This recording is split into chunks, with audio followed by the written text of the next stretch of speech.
Hey guys, tonight we're stepping back into one of humanity's most brutal survival challenges, sleeping through a medieval winter in nothing but a wooden hut. You're about to experience the bone-deep cold that seeps through walls, the constant smoke that burns your eyes, and the very real possibility that you might not wake up tomorrow morning. While you're lying in your temperature-controlled bedroom tonight, scrolling through your phone, you'll be imagining yourself huddled with strangers and livestock, praying the fire doesn't die before dawn. So, before you get comfortable, take a moment to like the video and subscribe, but only if you genuinely enjoy what I do here. Drop a comment with where you're watching from and what time it is.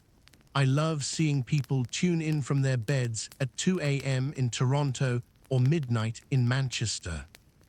Now dim the lights, maybe turn on a fan for that soft background hum, and let's ease into tonight's journey together. You're standing outside your wooden hut in late October, somewhere in medieval England, maybe the year 1347. The wind has shifted from the west, bringing with it that unmistakable metallic smell of approaching snow. Your neighbors are rushing around like ants before a flood, hauling in the last of the firewood, patching holes in their roofs, and over whose pig gets to sleep where. You've been through this 23 times before, 23 winters, and you know that smell means you have maybe 2 days before the world transforms into something that wants you dead. The first snowflakes start falling as you duck through your doorway, and already you're mentally everything that could go wrong. That gap between the door and frame that you've been meaning to fix since August. The corner where the roof meets the wall that always seems to whistle no matter how much moss you stuff into it. The fact that your eldest son has that rattling cough that sounds exactly like the one that took your neighbor's child last February. Historians still argue whether medieval people understood the connection between cold and illness. But you don't need to understand germ theory to know that winter means death for someone in your village. Your hut shudders as the wind picks up, and you can already feel the temperature dropping through the walls. These aren't the insulated barriers modern humans know. They're just wood, daub, and wishful thinking standing between you and hypothermia. The logs creak and pop as they contract in the cold, creating new gaps for the wind to exploit.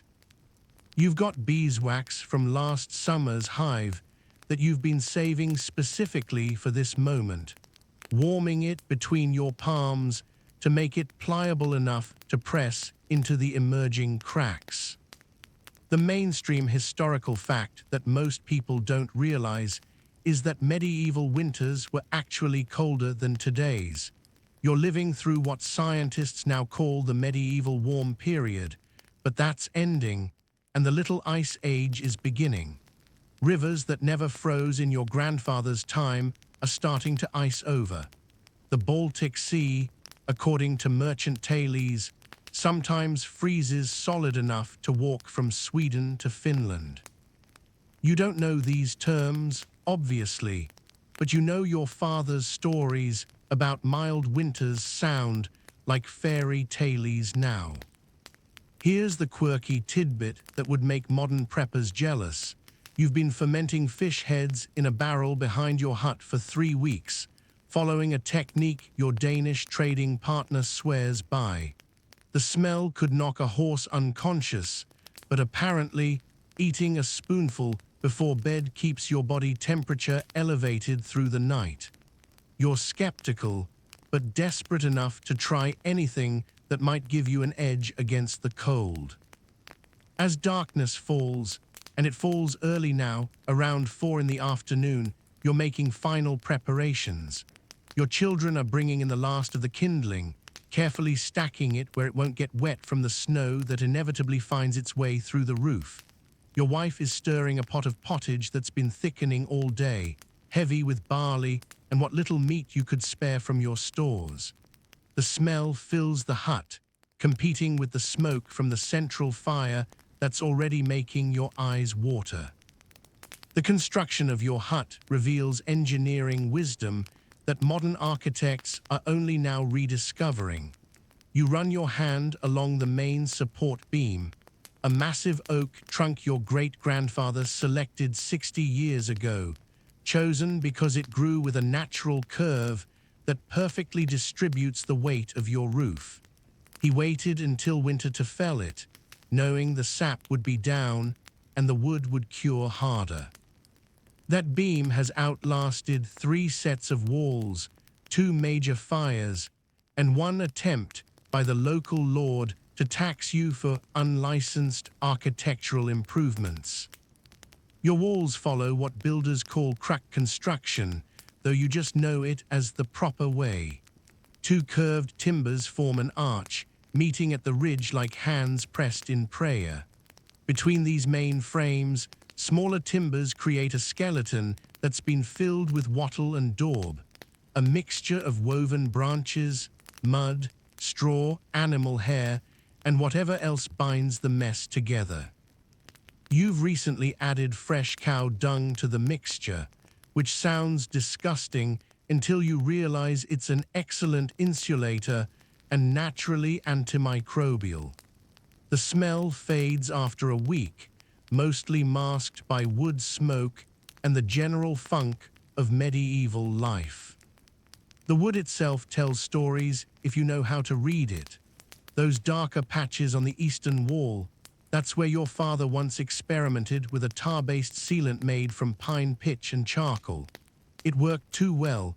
That section has outlasted everything around it, forcing you to rebuild the adjoining walls twice to match its longevity. The lighter patches are new additions from last spring, young ash wood that hasn't yet developed the deep patina that comes from years of smoke exposure. You've noticed something that would fascinate future historians. The logs on the north side of your hut are deliberately chosen from trees that grew on north-facing slopes. An old carpenter's trick passed down through generations. Wood that grew in harsh conditions becomes stronger, more resistant to rot. These logs are tighter grained, denser, almost like they're pre-adapted to fight off winter's assault.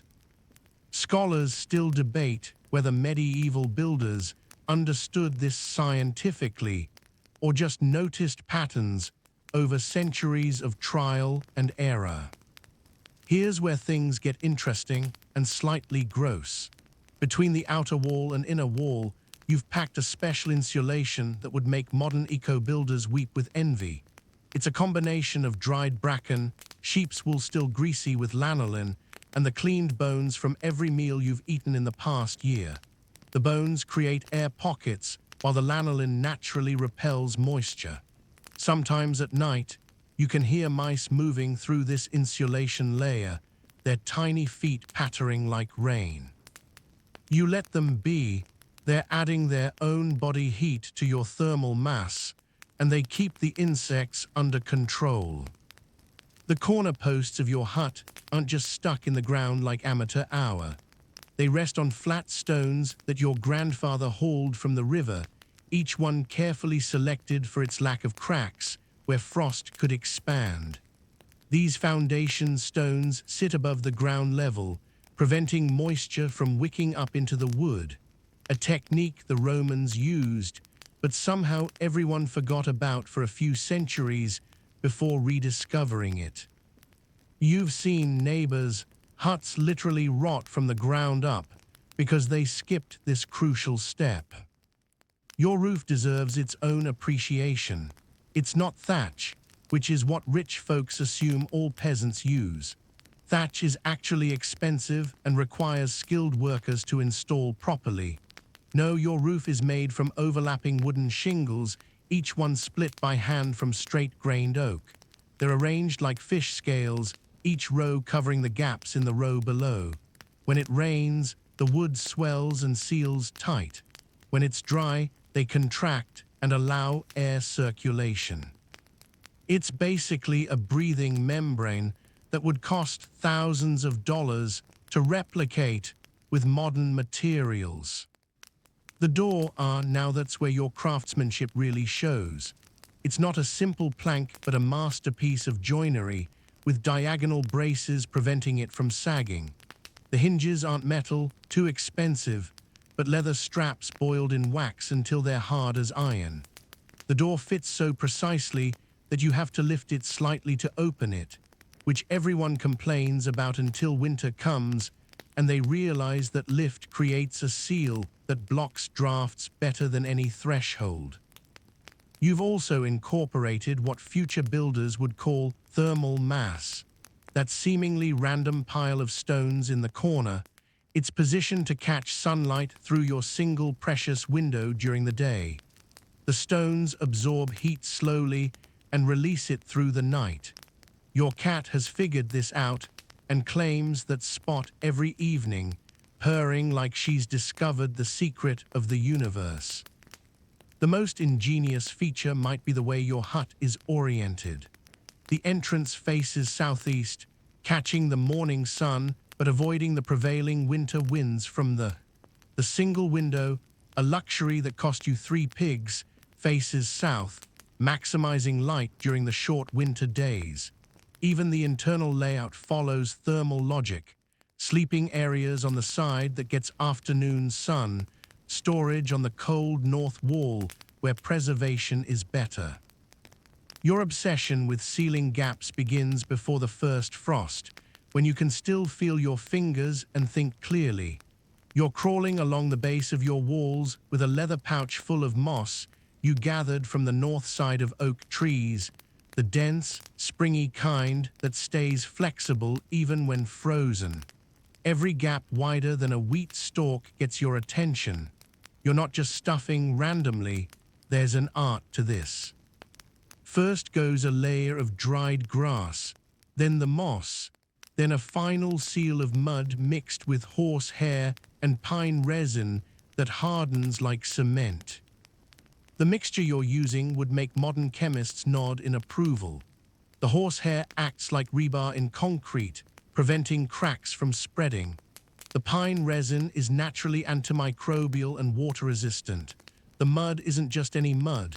It's the blue-gray clay from the riverside, known to expand when wet and contract when dry, creating a breathing seal that adjusts to humidity.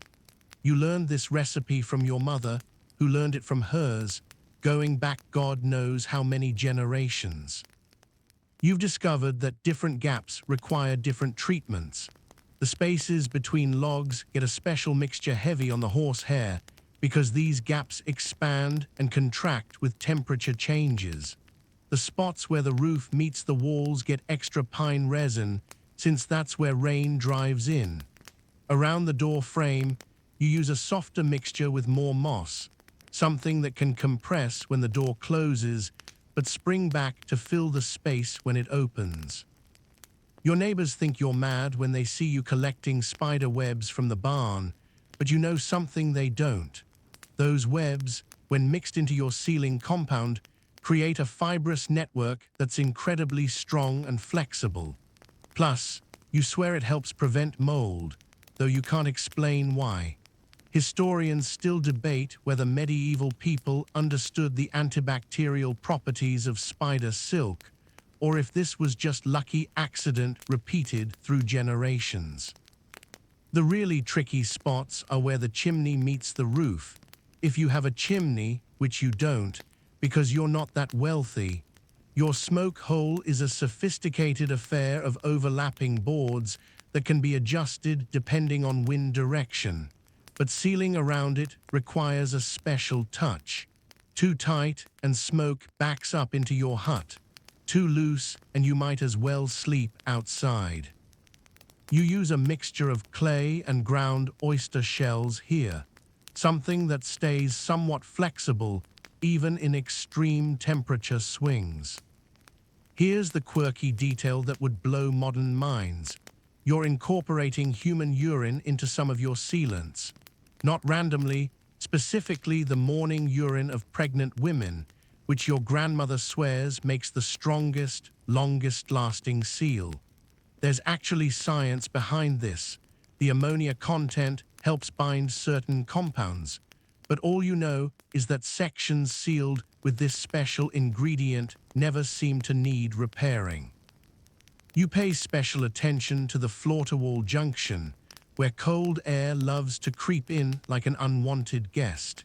Here you've created a raised lip of hardened clay, almost like a baseboard, sealed with a mixture of beeswax and tallow.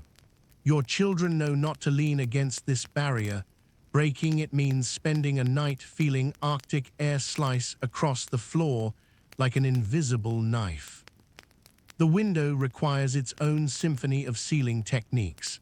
The oiled parchment that serves as your glass is held in place by a framework of thin wooden strips, each one carefully shaped to create overlapping joints that shed water. Around this frame, you've built up layers of different sealants. First a rope of twisted grass soaked in tar, then a layer of your standard mud mixture, then a final coating of pure beeswax that you polish until it gleams. On the coldest nights, you'll add an internal shutter sealed with felt made from compressed wool. Your teenage son jokes that you spend more time feeding the walls than feeding the family, but he stops laughing when he visits his cousin's hut, where the wind whistles through gaps so large you can see daylight. That family lost 2 children last winter to lung fever, and while nobody says it directly, everyone knows their lazy sealing job contributed to the tragedy. The most critical sealing happens in spots you can't even see. Using a smoking brand, a smoldering bundle of damp grass, you move slowly along each wall, watching where the smoke gets sucked out. These invisible air currents are death channels, pulling warm air out and cold air in. When you find one, you mark it with charcoal and return with your sealing tool. A broken knife blade attached to a stick, perfect for forcing sealant into cracks narrower than a fingernail. You've learned to seal differently for different seasons. Some gaps you leave partially open during autumn to allow moisture to escape, then seal completely when the deep cold arrives. Others you seal in layers, adding more as winter progresses and gaps open from wood shrinkage. It's a constant battle, like trying to bail out a boat that keeps sprouting new leaks. The heart of your hut, literally and figuratively, is the central hearth that squats in the middle of your floor like a demanding stone toad. It's a raised platform of river rocks mortared with clay, about 3 feet across and 18 inches high, with a shallow depression in the center where the actual fire burns. This isn't some romantic campfire. It's a carefully engineered heat machine that your family's survival depends on. The rocks were selected over years, each one tested by repeated heating and cooling to ensure they wouldn't explode and send shrapnel through someone's skull. A lesson learned the hard way by your uncle, who still has the scar. Your entire daily routine revolves around this fire pit. In the morning, you kneel before it like a supplicant, gently coaxing last night's coals back to life with dried grass and progressively larger twigs. The ritual is so ingrained that you perform it half asleep, your hands moving automatically while your mind slowly emerges from dreams. By noon, you're feeding it larger logs, calculating burn rates against your wood supply like a medieval accountant.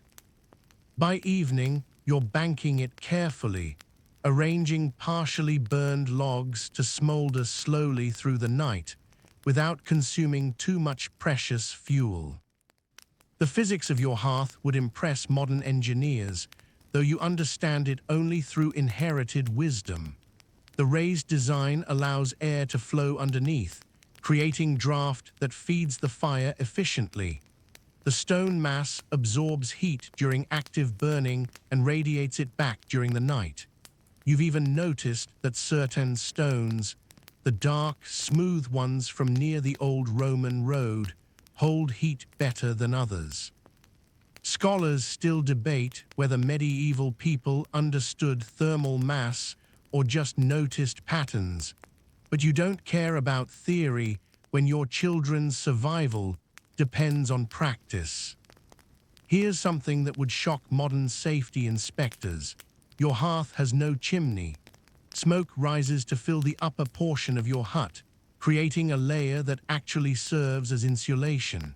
It's like living inside a functioning smoker. Your rafters are black with generations of soot, preserved against rot and insects by the constant smoke bath. The smoke eventually finds its way out through gaps in the roof, the adjustable smoke hole, and various small vents you can open or close depending on wind direction. The social dynamics around the hearth are complex as blood feuds. The spot directly facing the hearth belongs to the head of household.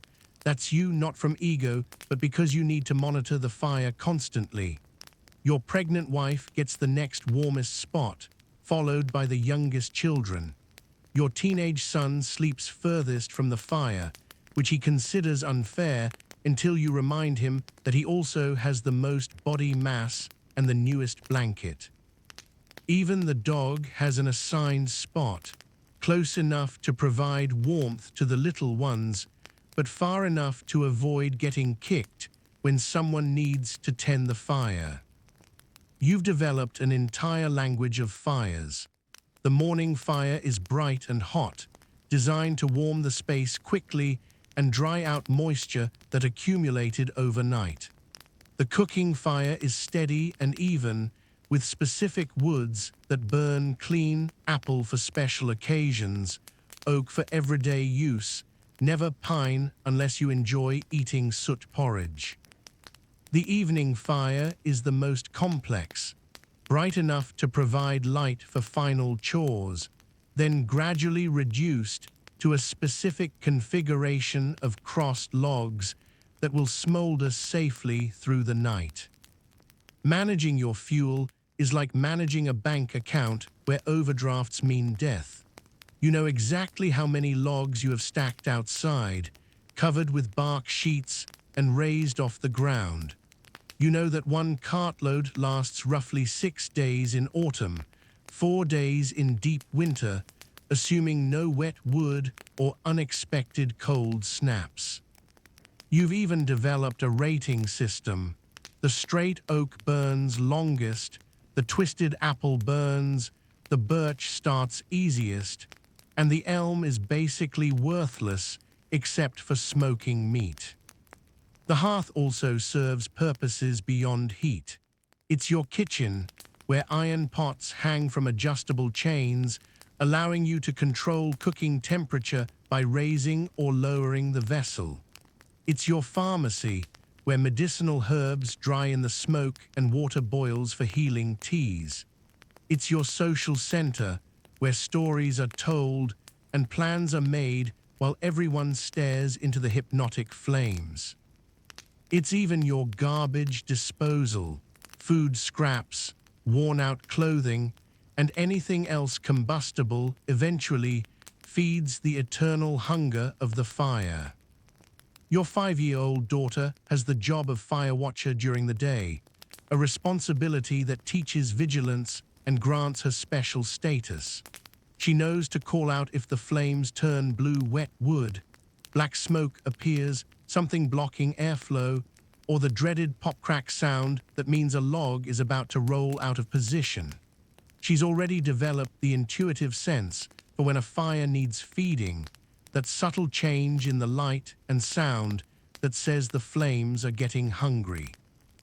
The quirky detail modern people wouldn't expect. You keep a small pot of water mixed with salt constantly simmering near the edge of the hearth. It adds humidity to the bone-dry winter air, and the salt supposedly purifies the air of evil spirits. Whether it works spiritually is debatable, but it definitely helps prevent nosebleeds and cracked lips, which is miracle enough for you. Managing smoke is like conducting an orchestra where every musician is trying to kill you. You're constantly adjusting, redirecting, and negotiating with the gray-white demon that fills your hut. Your eyes have developed a permanent squint from years of smoke exposure, and your children learn to read air currents before they learn to read words. Not that anyone here reads words anyway. The smoke isn't just an annoyance. It's a living thing with moods, preferences, and deadly intentions if you ignore it too long. Your smoke hole, a grand name for what's essentially a gap in your roof, has more moving parts than a merchant's scale. 3 overlapping boards can be adjusted using long poles, creating different-sized openings depending on wind direction and intensity. When the wind comes from the north, you open the south side wider. When it swirls, the most dangerous condition, you might close everything and just suffer through the smoke rather than risk that could spray sparks across your straw-covered floor. You've learned to read smoke like a fortune teller reads palms. Thin, straight-rising smoke means good weather and efficient burning. Smoke that hugs the ground means rain coming. The pressure change pushes it down. Smoke that suddenly billows back into the hut means wind shift, and you have about 30 seconds to adjust before your home becomes unlivable. Your wife swears she can smell snow coming in the way smoke changes 2 days before a storm, and after 20 winters together, you've learned not to argue. The battle against carbon monoxide, though you call it, the sleeping death shapes your entire evening routine. You know families who went to bed with a cheerful fire and never woke up, found days later when neighbors noticed no smoke from their roof. Yours involves multiple strategies, never burning charcoal indoors no matter how cold it gets. At least one gap remains open near the floor for fresh air, and most importantly, taking turns staying awake through the coldest nights to monitor both fire and family. Here's the disgusting but life-saving truth. You judge air quality by watching the spiders. If they're moving toward the floor, the air up high is getting toxic. If they're climbing higher, conditions are safe. You've actually transplanted specific spiders into your hut for this purpose, the large brown ones that build messy webs in corners. Your children think you're mad for protecting these 8-legged air quality monitors, but they've saved your family more than once. The smoke does provide benefits that almost make up for the constant eye irritation and lung damage. It preserves your roof timbers better than any modern chemical treatment. Meat hung in the rafters becomes naturally smoked and preserved. Insects avoid your hut like it's cursed. Even your clothes, perpetually smoky, resist moth damage. You've noticed that families with better smoke management actually have more problems with pests and rot. There's a sweet spot between suffocation and preservation. Your grandfather taught you the smoke ladder technique, which historians still argue about whether it was intentional engineering or lucky accident. By placing horizontal poles at different heights across your hut, you create layers where smoke accumulates at different densities. The most toxic smoke stays high, while cleaner air circulates below. You can actually see these layers on cold mornings when sunlight streams through your window, distinct bands of clear and clouded air, like geological strata made of smoke. Managing night smoke requires different skills than day smoke. During the day, you can see what you're doing, adjusting vents by watching smoke flow. At night, you rely on sound and smell. That whistle means wind is entering somewhere it shouldn't. That acrid smell means green wood got mixed into your fuel. That sudden silence means the fire is dying and carbon monoxide levels are rising. You've developed a sixth sense that wakes you when smoke patterns change, a survival trait that's probably evolutionary by now. The seasonal smoke management drives you slightly insane. Summer smoke rises easily, escaping through every gap. Winter smoke, dense and cold, pools in your hut like invisible water. You actually use different fire configurations for different seasons, spread out in summer for less intensity, concentrated in winter for maximum heat with minimum smoke. You've even the air currents in your hut using smoking herbs, identifying dead zones where smoke accumulates and teaching your children never to sleep there.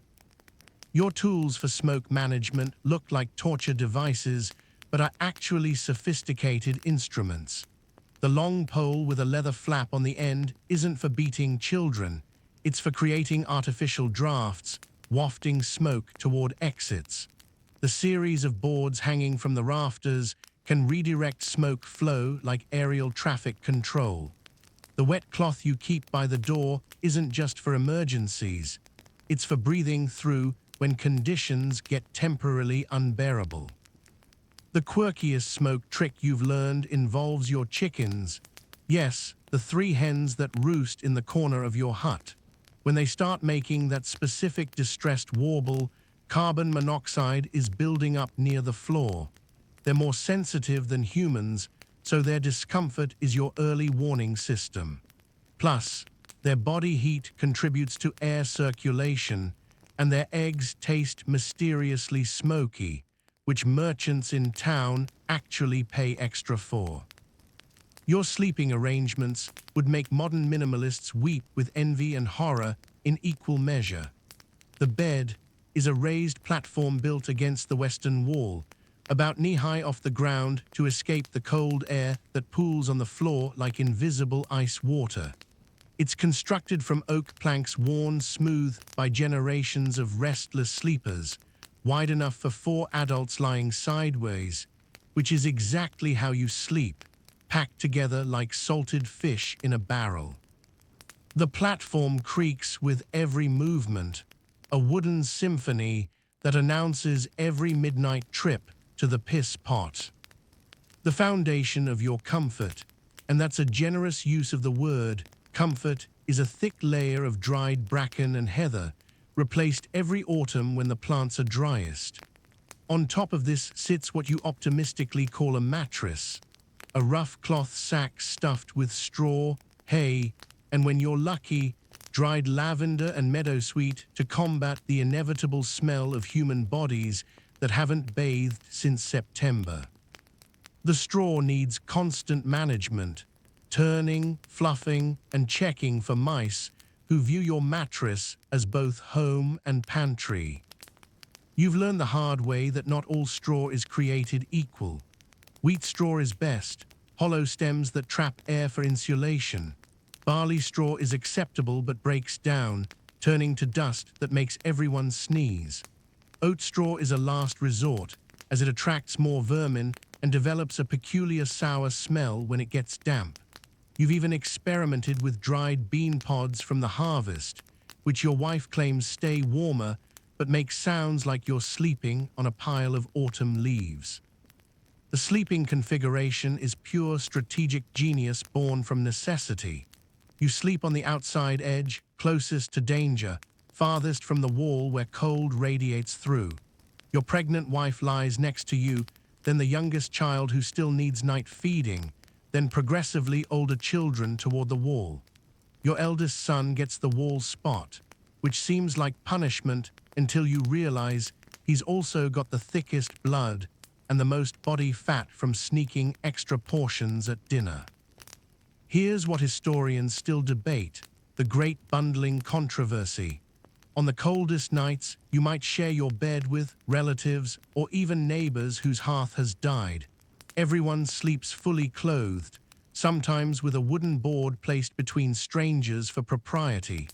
The church condemns the practice, merchants mock it, but when it's -20 outside and your choice is bundling or death, theological concerns tend to evaporate like summer morning dew.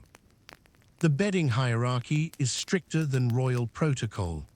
The bottom layer is old cloaks and worn-out clothing, creating a barrier between you and the straw. Next comes the prized wool blanket, your single most valuable possession after your axe, that your grandmother wove, and that's been repaired so many times, it's more patches than original. On top of this, various animal skins, rabbit furs stitched together in a patchwork, a sheepskin your father left you, and if you're wealthy, maybe a deer skin obtained through definitely not poaching from the Lord's forest.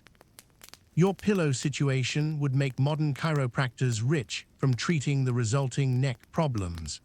It's a small sack filled with chaff, the husks left over from threshing grain. Some nights you stuff extra clothing under your head. Your wife has the luxury of a feather-filled pillow, payment from helping deliver the merchant's wife's baby last spring.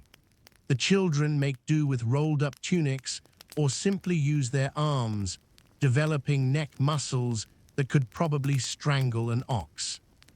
The bedtime preparation ritual starts at sunset and involves the entire family. First, the platform is checked for new cracks where cold air might creep through. Then the straw is shaken and turned, checking for damp spots that could mean a leak above or worse, someone's bladder control failing. The blankets are arranged in a specific order, wool closest to bodies for maximum heat retention, furs on top for weight and additional warmth. It's like making a survival sandwich where you're the filling. Temperature regulation through the night is an art form. Too many covers and you sweat, creating moisture that makes you colder later. Too few and you wake up shivering, burning precious calories your winter diet can't spare.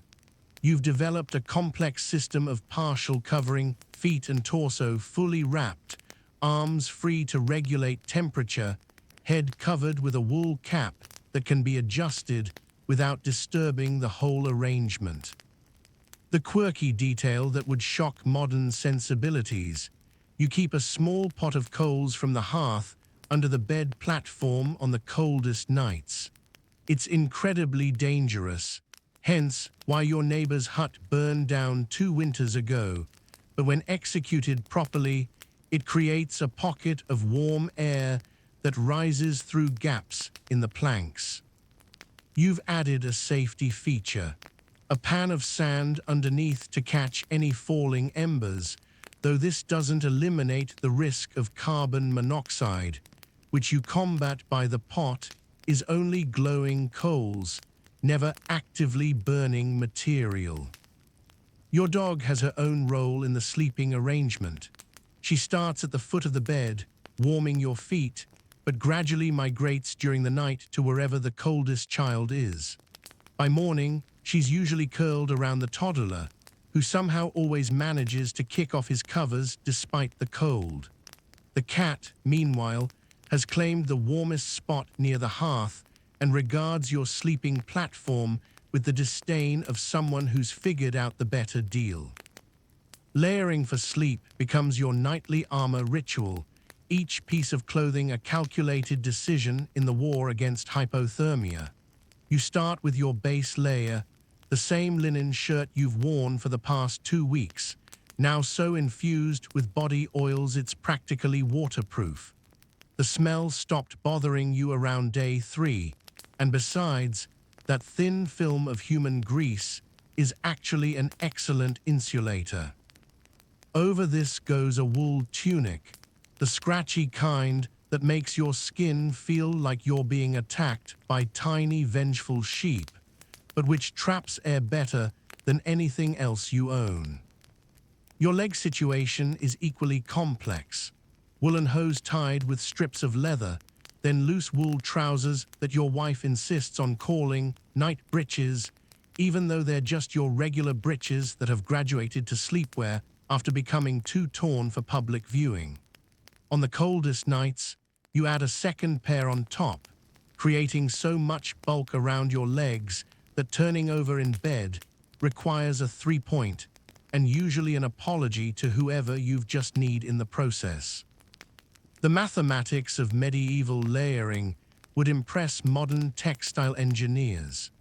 Each layer traps approximately a quarter-inch of air, which your body heat warms to create insulation.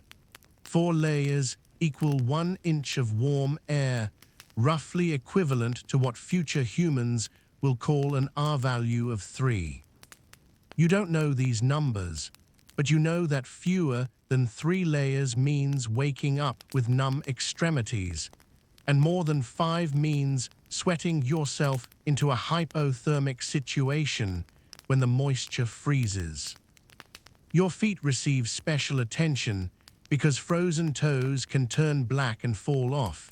You've seen it happen to Old, who thought he was too tough for proper foot protection. First come the foot wraps, long strips of wool wound around each foot like you're mummifying them. Then wool socks that your daughter knitted with more enthusiasm than skill, resulting in lumps that press into your arch, but which you wear anyway because love is warmer than comfort. Finally, soft leather shoes that you only wear indoors, lined with rabbit fur that you've convinced yourself makes a difference. Here's the weird part that historians still argue about: the nightcap situation.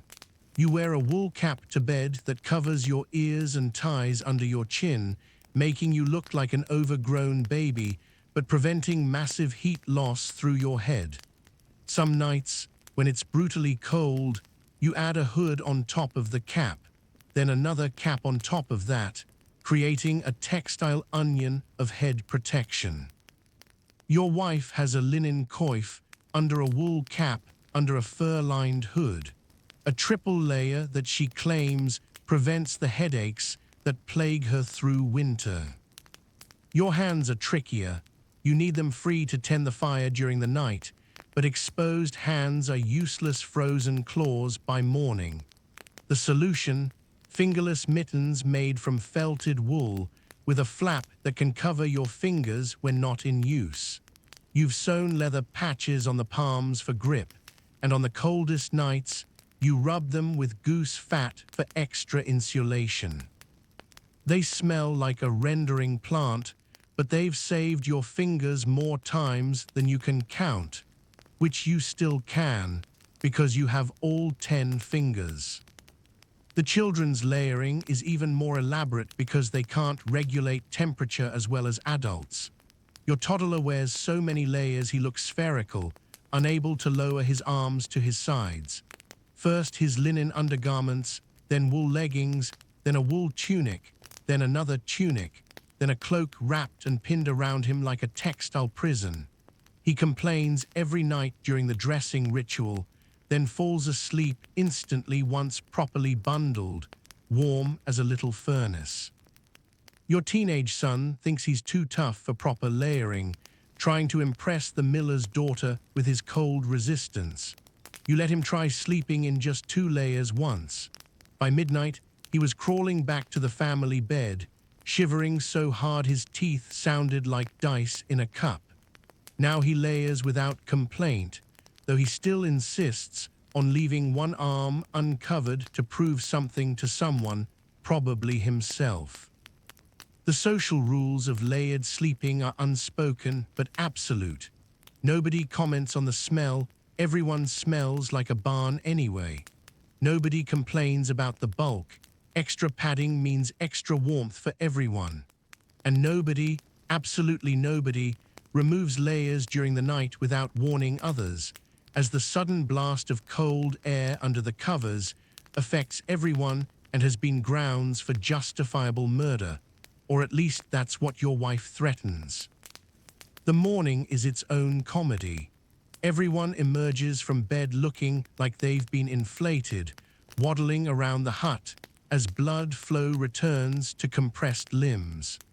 The children shed layers like birds, leaving puddles of wool and linen that need to be shaken out and hung near the fire to dry from night sweat. You've developed a specific order: outer layers first to cool down gradually, then progressive removal as the hut warms up, timing it perfectly so you're down to your working clothes just as the morning porridge is ready. Your animal companions aren't just livestock wandering indoors.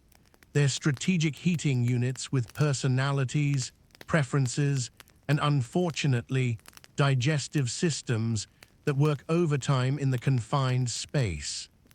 The 3 chickens roosting in the corner contribute about as much heat as a single candle, but they're crucial for those fresh eggs when everything else is preserved or frozen.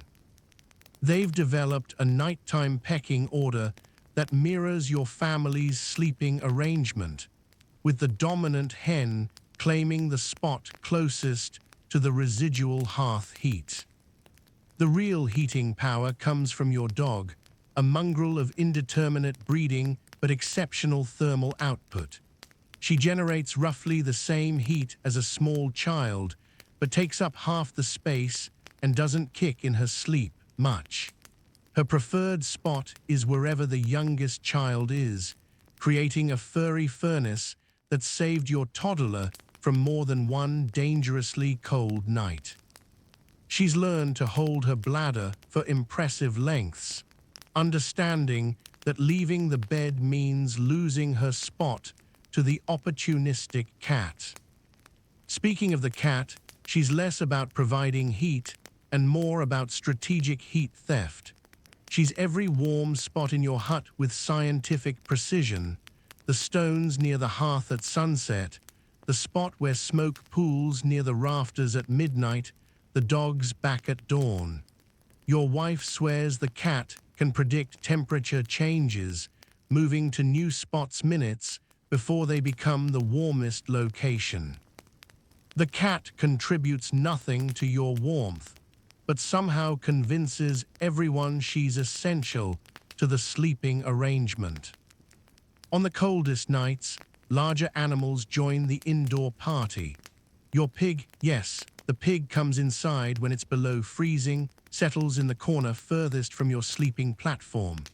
A full-grown pig generates as much heat as an adult human, but with the added bonus of constant grunting that either lulls you to sleep or drives you mad, depending on your exhaustion level. The smell is indescribable, but when ice forms inside your hut, aesthetic concerns become laughably irrelevant. Historians still debate whether medieval people really slept with cows, and you're here to confirm, absolutely when necessary. Though not on your sleeping platform, that would be insane. The cow stands in her designated corner, radiating heat like a biological boiler. 1 cow equals roughly 3 adult humans in thermal output, though with the downside of random moos at 3 a.m. and the constant risk of being stepped on during midnight fire-tending missions. The cow's spot needs daily mucking, but that waste goes straight to your garden come spring, so it's really just pre-positioned fertilizer. The integration of animals into your sleep routine requires strict protocols. The chickens get locked in their roosting box after dark to prevent them from defecating everywhere. The dog knows she's banished if she rolls in anything dead, no matter how cold it gets. The cat, well, the cat does whatever she wants because trying to control a cat is like trying to nail soup to a wall. The pig gets a talking to about acceptable indoor, which it ignores completely, but you feel better for having tried. Your 5-year-old has developed an entire mythology around the sleeping animals. The dog dreams of summer rabbits, you can tell by her twitching legs. The cat guards against evil spirits, that's why she stares at empty corners. The chickens gossip about the day's events in their soft nighttime clucks. The pig just dreams of turnips, apparently. These stories, whispered in the dark, help normalize the bizarre reality of sleeping quarters with barnyard animals. The unexpected benefit of animal is their role as early warning systems. The dog's growl means strangers approaching. The chicken's panic squawks indicate a fox or weasel nearby. The cat's sudden alertness suggests mice in the walls or ghosts, according to your grandmother. Even the pig's unusual restlessness can predict weather changes. You've learned to read their nighttime like a living almanac, adjusting your preparations based on their animal wisdom. Temperature regulation with animals requires delicate negotiation. Too close and their body heat makes you sweat. Too far and you lose the benefit entirely. You've developed optimal distances, dog touching at least one family member, cat wherever she pleases but usually on someone's feet, chickens in their corner contributing ambient warmth, pig close enough to warm the air but not close enough to touch. It's like arranging furniture, if furniture could bite, scratch, and relieve itself at will. The quirky detail that would astound modern pet owners. You've trained your animals to synchronize their sleep cycles with yours. The rooster knows not to crow until you're already stirring. The dog has learned to hold her morning stretch until after you've risen. Even the pig has adapted to your human schedule, though it still insists on a midnight snack that involves loud rooting through its corner pile of turnips. This sleep coordination took years to develop and breaks down completely whenever you get a new animal. The morning animal exodus is a choreographed chaos. The dog goes out first, desperate to relieve herself and check her territory. The chickens emerge squawking, indignant about their nighttime confinement. The cat stretches elaborately, pretending she might stay inside before darting out at the last second. The pig requires actual shoving, having gotten comfortable on its bed of straw. Within minutes, your hut goes from crowded ark to empty human dwelling, though the smell lingers like a barnyard ghost. Your night rituals begin while there's still a sliver of grey light in the winter sky, around 3 in the afternoon these days, because for medieval darkness is like for battle, rush it and you die. First comes the sacred banking of the fire, a process your father taught you with the seriousness of a priest conducting mass. You arrange the largest logs in a specific pattern, 2 parallel base logs slightly apart, with smaller pieces crossed between them, creating air channels that will keep coals alive but not blazing. The final touch is a showering of ash over everything, the grey blanket that slows combustion to a life-preserving crawl. Water positioning comes next, and this isn't random, it's strategic placement based on hard-learned lessons. 1 leather bucket by the door, but not too close or it'll freeze. Another near the hearth, close enough to prevent freezing, but not so close it evaporates. A small pot of water stays warm on the hearth stones for middle-of-the-night medicine or emergency fire dousing. You've seen too many neighbors lose everything to midnight fires to skip this step, including your cousin who woke up to burning thatch and had no water prepared. His family survived, but his eldest still bears the scars. The weapon arrangement would make a Nordic saga proud. Your grandfather's axe hangs on 2 pegs by the door, positioned so you can grab it in pure darkness. A stout oak club rests against your side of the sleeping platform, close enough to reach without leaving bed. Your eating knife stays in your belt even while sleeping, because you never know when you'll need to cut free from tangled blankets or, God forbid, defend against the desperate who sometimes try doors on winter nights, looking for warmth or food or both. You perform the door ritual with religious precision. First, the physical barring, a massive oak beam that slots into iron brackets your father installed after the winter raids 20 years ago. Then the secondary measures, a stack of firewood against the door that serves triple duty as extra insulation, additional barricade, and early warning system when it crashes down if someone tries to enter. Finally, you stuff fresh straw into the gap beneath the door, the sweet-smelling kind that tells you immediately if moisture is creeping in. Here's the part that sounds insane to modern minds but makes perfect sense in your world: the food distribution for nighttime emergencies. A small cloth bag of twice-baked bread hangs from a rafter near your bed, rock hard but edible when sucked on, perfect for children who wake up hungry.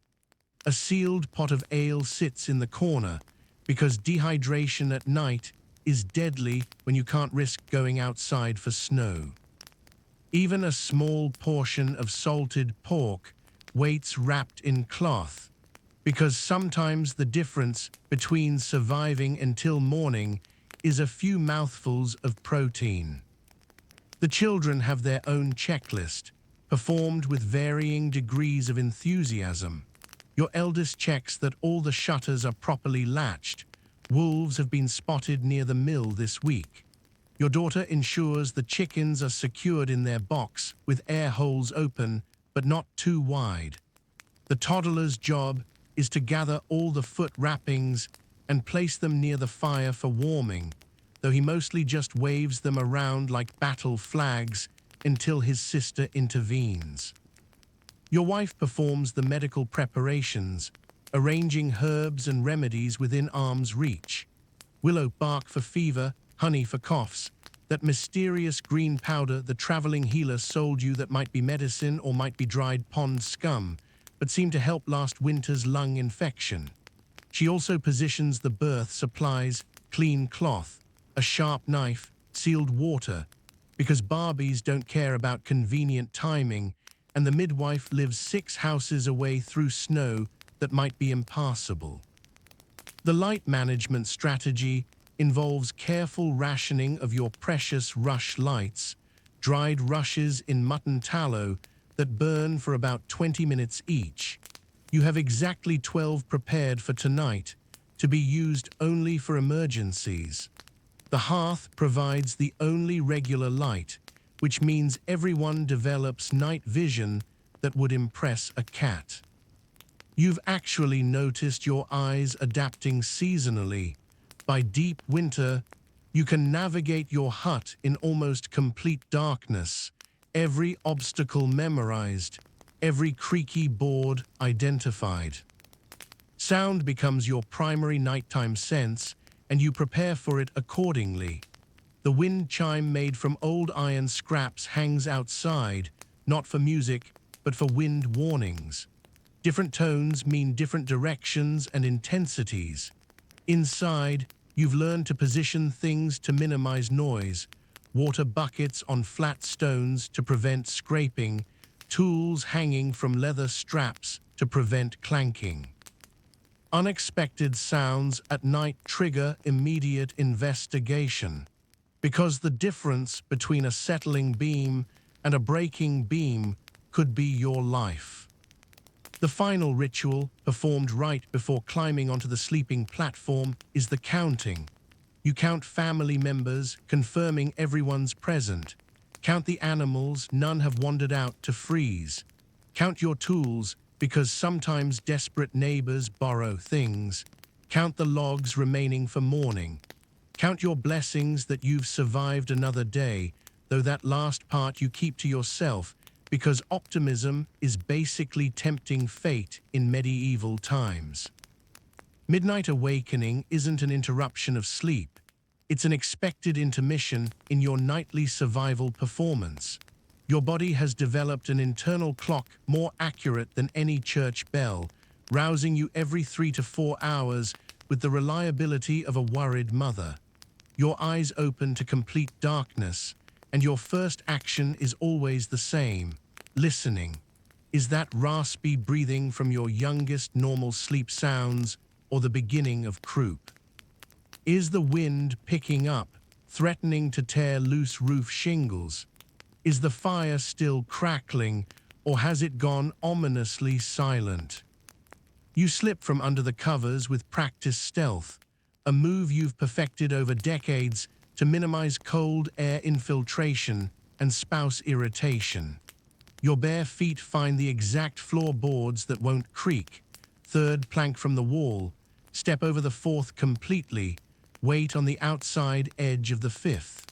It's like a dance performed in pitch darkness, muscle memory, getting you toward the orange glow of the dying embers. The cold hits you immediately, sharp as accusations, and you understand why hell is described as hot. At least it's warm there. The fire inspection comes first, always. You crouch before the hearth like a detective examining evidence. Those coals should last another 2 hours, but that log is burning than expected, must have a pocket of resin. You use an iron poker to adjust the arrangement, creating better airflow here, reducing it there. Sometimes you add a small piece of wood, nothing dramatic, just enough to maintain the critical temperature that keeps your family alive. The art is knowing when to intervene and when to let it be. Too much fiddling and you waste fuel. Too little and you wake to dead ashes and frozen water. Next comes the human inventory, and this is where it gets genuinely terrifying. You move to each sleeping family member, holding your hand near their nose and mouth to feel breath.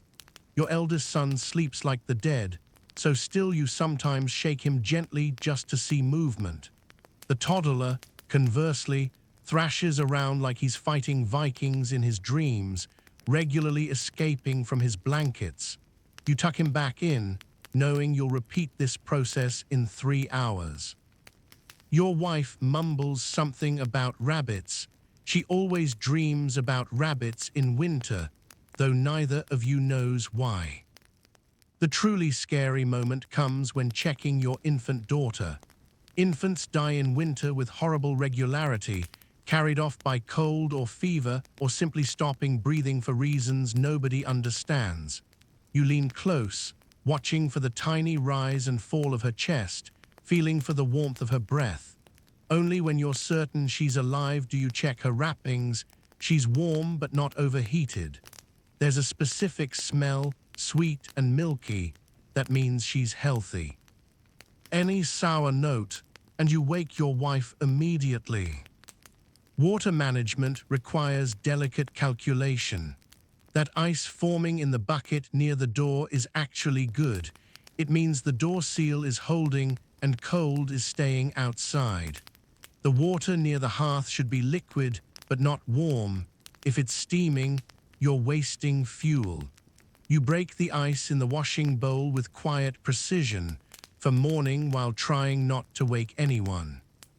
Sometimes you drink a mouthful of ale, the alcohol keeping it from freezing and providing a tiny internal warmth that helps you get back to sleep. The animal check reveals its own dramas. The dog opens one eye, confirms it's you, and returns to sleep instantly. The cat is nowhere to be seen, probably hunting mice in the walls. You can hear tiny scrambling sounds that stop when you move. The chickens are puffed up like feathery spheres, conserving heat. On nights when the pig is inside, you check its breathing too, because a dead pig in your hut is both a tragedy and a logistical nightmare that requires immediate action before it starts to bloat. Your security inspection would impress a castle guard. The door bar is still in place, but has it shifted? Those scratches in the frost on the inside of the door, were those there before? You press your ear against the wood, listening for footsteps in snow, breathing, whispered conversations. Desperate people do desperate things in winter, and while Christian charity is all well and good, your family comes first. Last winter, the Tanner's family tried to move into the abandoned hut next door in the middle of the night, and by morning, they'd frozen to death because they couldn't start a fire properly. The quirky midnight ritual that historians would never guess. You perform a brief communication with what you call the house spirits. A small piece of bread placed on the hearth for the brownie who supposedly keeps the fire burning. A whispered, "Thanks to the threshold guardian." Your wife says it's pagan nonsense, but she doesn't stop you.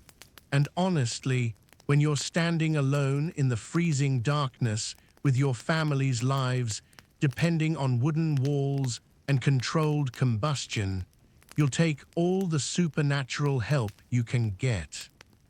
Before returning to bed, you prepare for the next awakening. Fire poker positioned exactly where you can find it. A handful of kindling placed where you won't kick it. Your boots moved closer to the hearth so they'll be slightly warm for the morning trek to the woodpile. It's these tiny preparations that make the difference between smooth survival and dangerous fumbling. You've learned that 3 seconds saved finding something in darkness could be 3 seconds preventing a crisis. Human warmth becomes a commodity more valuable than gold when you're all piled together like puppies in a basket. The physical intimacy of medieval winter sleeping would scandalize modern sensibilities. Your mother-in-law's knee in your back, your brother's elbow in your ribs, your nephew's foot somehow in your face, despite him being positioned at the opposite end of the platform. Personal space is a luxury that belongs to summer, along with privacy, dignity, and any illusion that humans are significantly different from pack animals.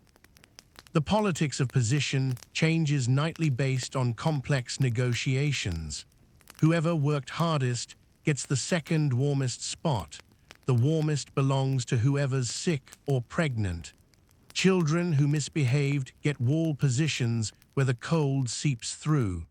Your teenage daughter sleeps between her grandmother and aunt after that incident with the miller's son that everyone pretends didn't happen.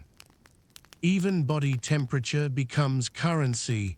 Your brother-in-law, who runs hot as a forge, can trade his thermal output for the better blanket or the extra portion at dinner. Touch becomes a language in the darkness.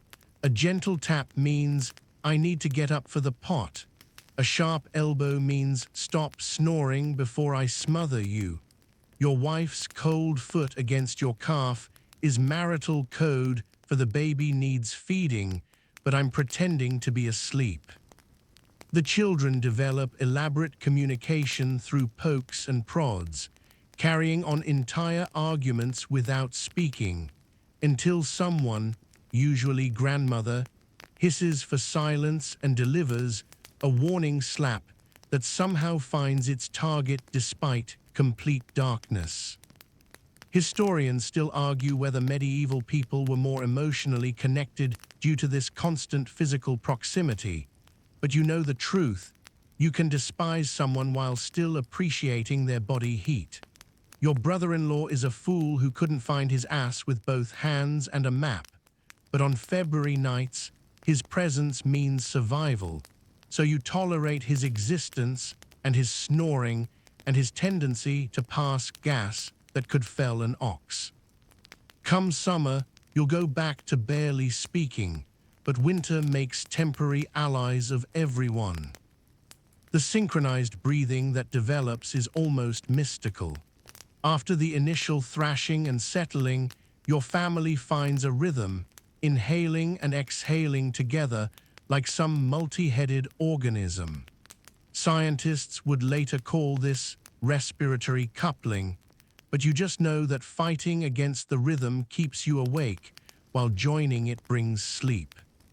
Sometimes a child falls out of sync, breathing rapid and shallow from a bad dream, and the disruption ripples through the pile until someone, usually mother, adjusts the child back into pattern.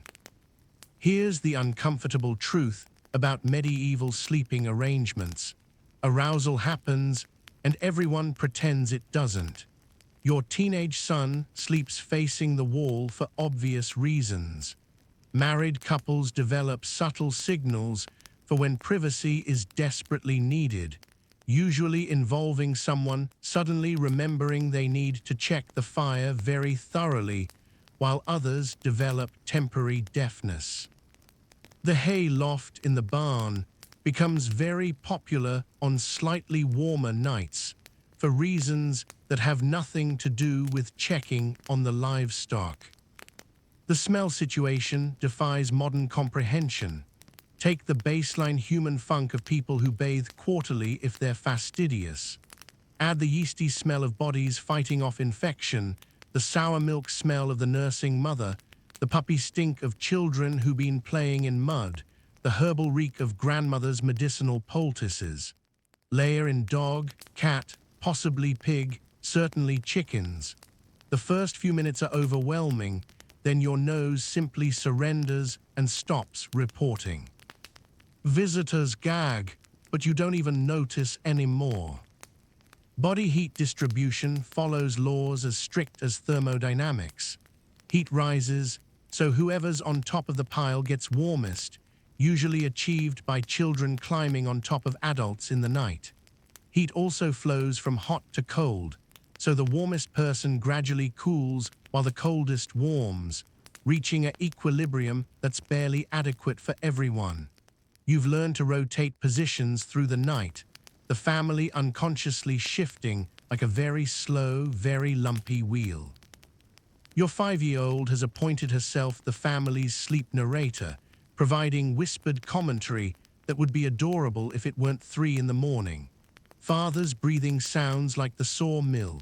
Grandmother's feet smell like cheese. The baby's making the wet noise again. Her observations are startlingly accurate and completely unwelcome, though sometimes her mother's crying in her sleep again alerts you to comfort your wife through whatever nightmare winter has brought her. The morning untangling is its own comedy. Someone's arm has gone completely numb. Multiple people need to pee desperately but can't extract themselves without waking everyone. The toddler has somehow rotated completely and is now upside down. Grandmother claims someone was stealing her warmth all night, probably true. The dog has migrated from the foot of the bed to the exact center, achieving maximum comfort while everyone else contorted around her. The social dynamics shift with the seasons. In early winter, people maintain some boundaries, some pretense of individual space. By February, dignity is dead. You've seen your father-in-law's bare ass more times than you can count when his night shirt rides up. Your sister-in-law drools on your shoulder nightly. The priest says suffering brings you closer to God. And if that's true, your entire family should be saints by March, bonded through the sacred suffering of synchronized sleeping.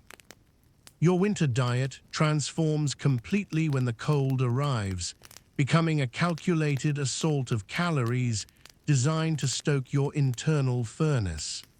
Breakfast, if you can call it that when you eat it in darkness, at what modern clocks would call 5 a.m., is yesterday's pottage reheated with added fat. Not delicate dots of butter like some lordling, but serious fat, thick strips of pork belly, mutton tallow, or on special days, a handful of the rendered goose grease you've been hoarding like a miser hoards coins. The grease floats on top of the grey porridge like little pools of liquid gold, each spoonful coating your mouth and throat, sending warmth radiating through your chest. The evening meal becomes your primary weapon against night cold. You eat it as late as possible, sometimes just before climbing into bed, timing digestion to provide maximum heat during the coldest hours. Tonight's meal is typical, a thick stew that's been cooking since morning, more solid than liquid, where the spoon stands upright like a flag of surrender to winter's caloric demands.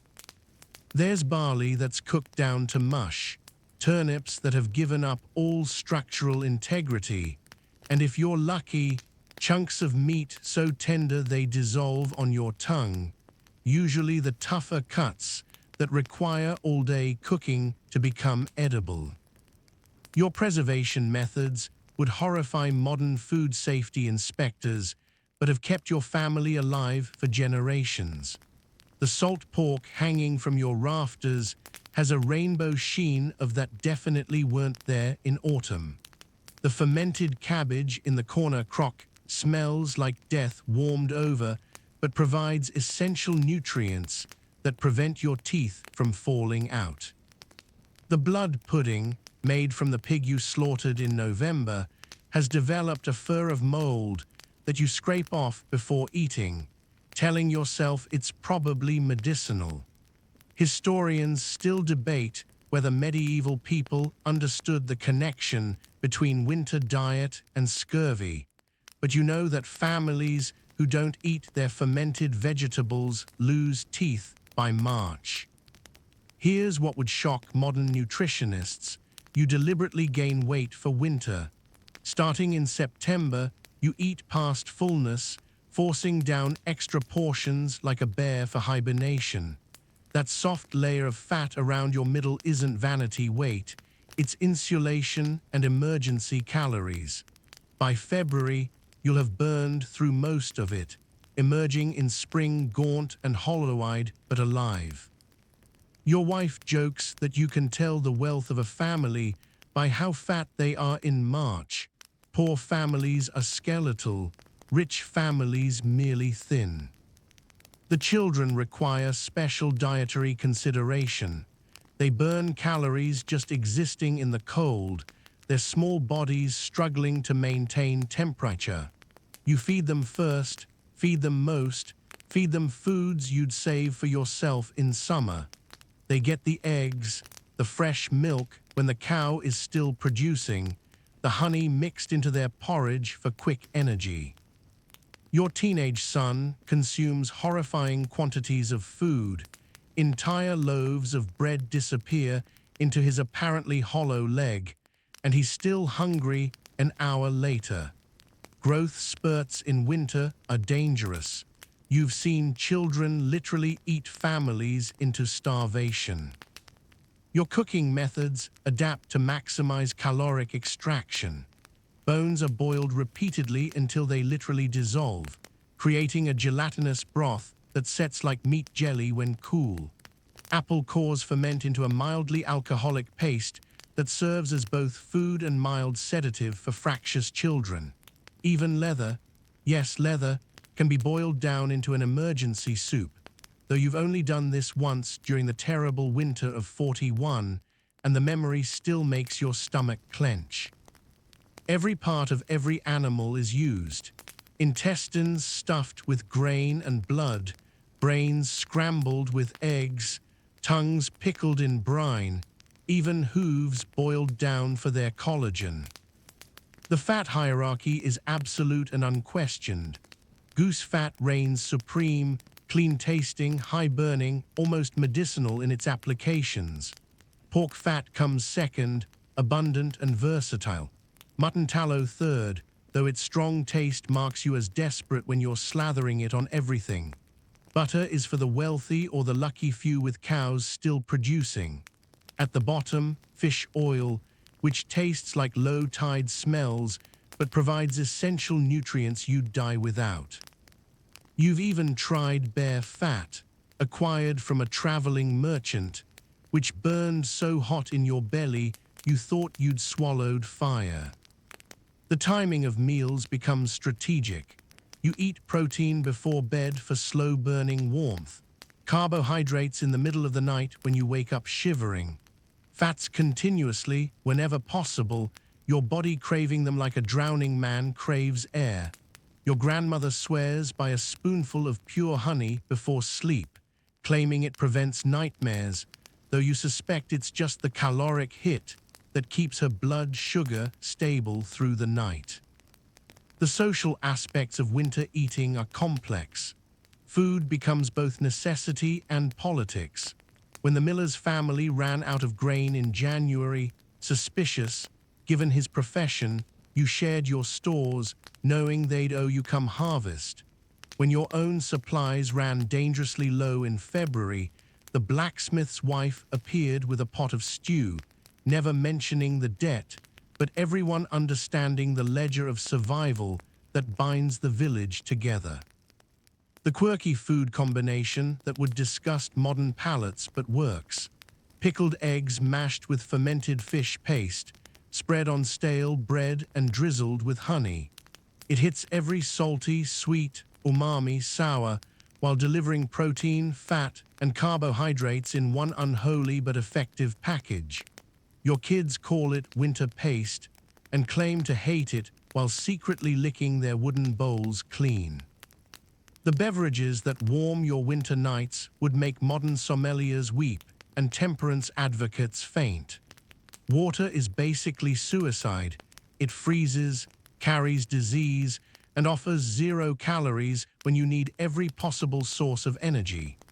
Instead, you drink ale for breakfast, ale for lunch, ale for dinner, and a special nighttime brew that's somewhere between medicine and mild poison. Your children drink small ale, watered down and weak enough that a toddler could drink a gallon and barely stumble, but still safer than water and carrying precious calories from the grain. Your brewing process intensifies for winter, creating drinks thick enough to chew. The basic ale is normal enough, barley malted and fermented with whatever yeast survives in your brewing corner. But then you add things, honey for sugar and preservation, herbs that might be medicinal or might just be weeds, but grandmother swears by them. Eggs beaten in while the brew is hot for protein, even blood from the autumn slaughter for iron. The result looks like river mud and tastes like liquid bread soaked in regret, but it keeps you alive and slightly buzzed, which makes the cold more bearable. The mead production is your wife's domain, and she guards her recipes like state secrets. The basic honey-water-yeast combination is just the beginning. She adds rose hips for vitamins, though she doesn't call them that. She just knows they prevent the bleeding gums. Pine needles go in for their sharp taste and supposed lung-clearing properties. Sometimes she'll add mushrooms that she gathers from secret spots, dried and ground into powder, which make the world seem warmer and your dreams more vivid. You don't ask questions about those mushrooms. Here's what historians still debate: the alcohol content of medieval drinks versus their nutritional value. Your ale is maybe 2–3% alcohol, enough to kill bad bacteria, but not enough to seriously impair you. But it's not about getting drunk. It's about the calories, the B vitamins from the yeast, the minerals from the water, the sugars from incomplete fermentation. A quart of your ale contains as many calories as a small meal, and you can drink it continuously without the immediate fullness that solid food brings. The herbal teas border on witchcraft, and you mean that literally. The church has opinions about some of these brews. Willow bark tea for fever and pain, which actually works though you don't know it contains what will eventually be called aspirin.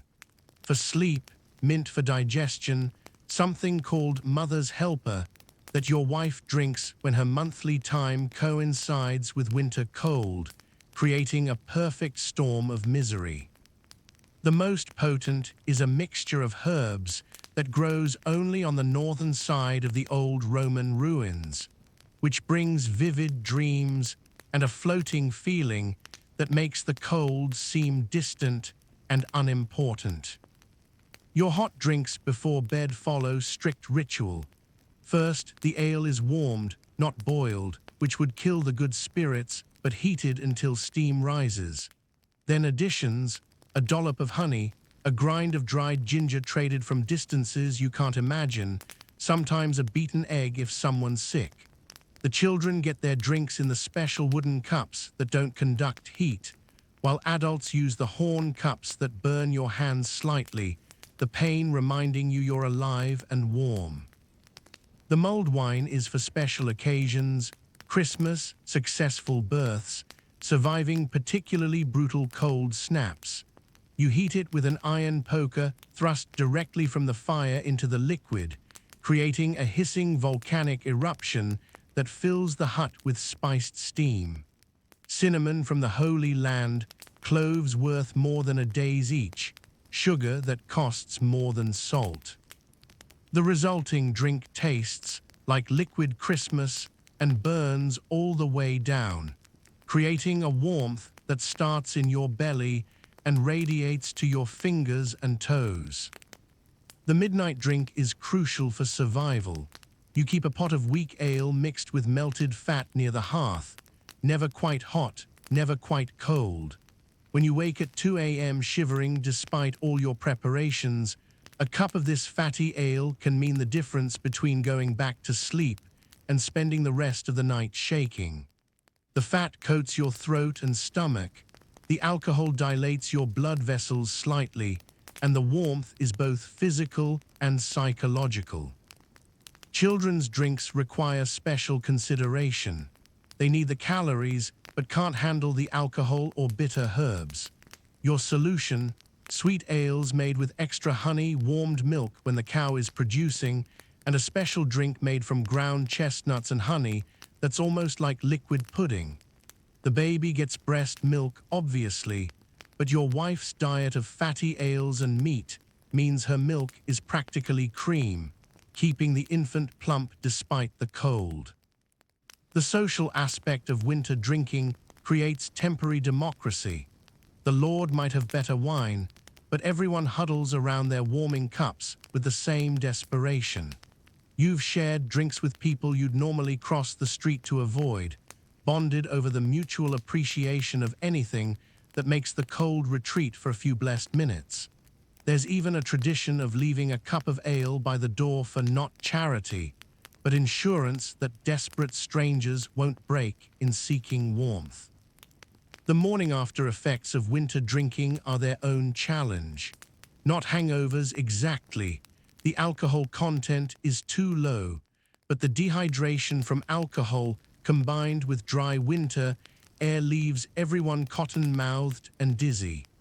The solution is more drinking, starting the cycle again, your body becoming a processing plant for converting grain and herbs into temporary warmth. Hygiene in winter becomes a grim joke that nobody's laughing at. Your last proper bath was in September, when the river was still warm enough to not cause immediate death, and you could dry in the sun before hypothermia set in. Now, in the depths of February, you're held together by a crust of dirt, smoke, and human oils that have formed a protective shell around your actual skin. You tell yourself it's insulation, which might even be partially true. The smell no longer registers. Your nose gave up reporting on your own stench sometime around November. The morning face wash is an act of courage bordering on stupidity. You break the ice in the washing bowl, splash freezing water on your face while gasping like a landed fish, then immediately dry with a cloth that's only slightly less dirty than your face was. Your eyes water, your skin turns red, and for a brief moment you feel clean before the smoke and grime begin their daily accumulation again. Your teeth get cleaned with a frayed willow twig and salt when you can spare it, though mostly you just rinse with ale and call it good enough. Your hair situation has devolved into something archaeologists will later misinterpret as religious significance. It's not a hairstyle, it's a mat, a felt, a compressed mass held in place by its own grease, and occasionally contained under a cap that hasn't been washed since it was made. Your wife keeps her hair braided and wrapped, claiming it's for modesty, but really because loose hair collects smoke and cooking grease until it becomes actively flammable. The children's hair is cut short with the sheep shears twice a year, whether it needs it or not. Usually it does. Here's the disturbing truth about medieval lice: everyone has them. Lice are so common they're barely worth mentioning, like breathing or taxes. You sit by the fire in the evening, picking nits from each other's hair like grooming monkeys, flicking them into the flames where they pop with tiny, satisfying sounds. The real concern isn't having lice, it's having too many lice, the kind of infestation that suggests poverty or illness. A manageable lice population is actually seen as healthy proof that your blood is rich enough to sustain parasites. Your clothing cleaning routine would horrify modern hygienists. The underlayers haven't been removed in weeks, slowly becoming a second skin of linen and sweat. Outer garments get brushed occasionally with a bundle of twigs, knocking off the worst of the visible dirt. Serious cleaning involves hanging clothes near the fire where the heat might kill some of the creatures living in the seams, though mostly it just makes the lice more active. Real washing waits for spring, when you can pound clothing on river rocks without losing fingers to frostbite. The toilet situation requires delicate discussion.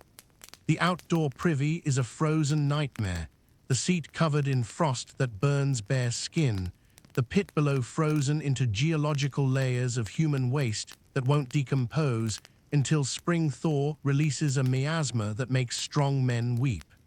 Most nights, you use the indoor pot, a ceramic vessel with delusions of grandeur that lives in the corner and gets emptied each morning in a procession of shame.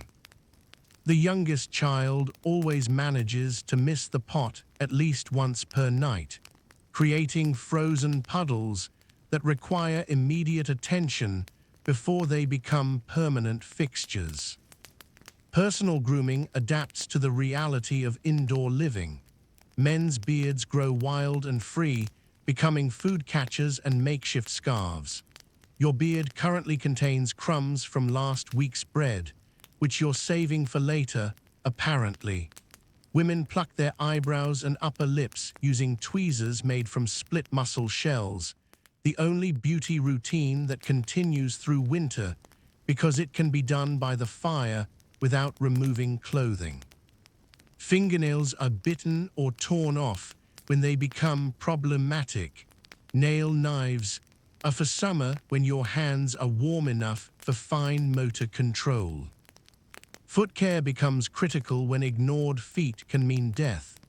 Every few nights, you inspect everyone's feet by firelight, looking for the white patches that signal frostbite, the black toes that mean gangrene, the cracks that can become infected.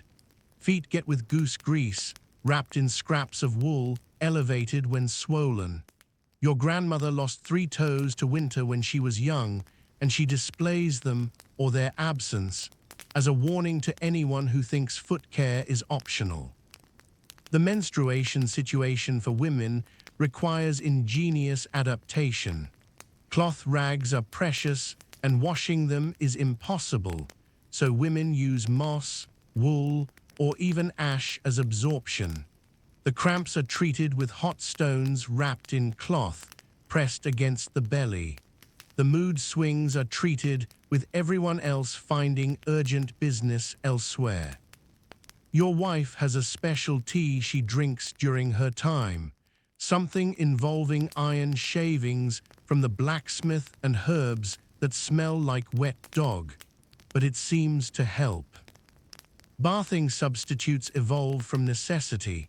A cloth in warm water and vinegar becomes a bath. Sand mixed with ash becomes soap.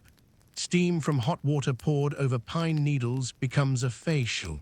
The wealthy might have actual soap made from ash and animal fat, but you make do with whatever removes the worst of the grime without removing actual skin. The goal isn't cleanliness, it's preventing the kind of filth that leads to disease. The chamber pot etiquette is unspoken but absolute. It gets emptied first thing in the morning, no exceptions. The person who fills it past the halfway mark has to empty it immediately, regardless of time or weather. Children who miss the pot clean it up themselves or lose their closest to the fire privileges. And everyone develops the ability to use the pot in complete darkness without making a sound, a skill that should really be added to the list of medieval accomplishments. Your dreams in winter become vivid prophecies of doom, comfort, and occasionally inexplicable visions of warm bread that wake you with actual drool frozen to your face. The cold does something to sleep, makes it deeper but more fractured, filled with imagery so real you wake up confused about which world is true.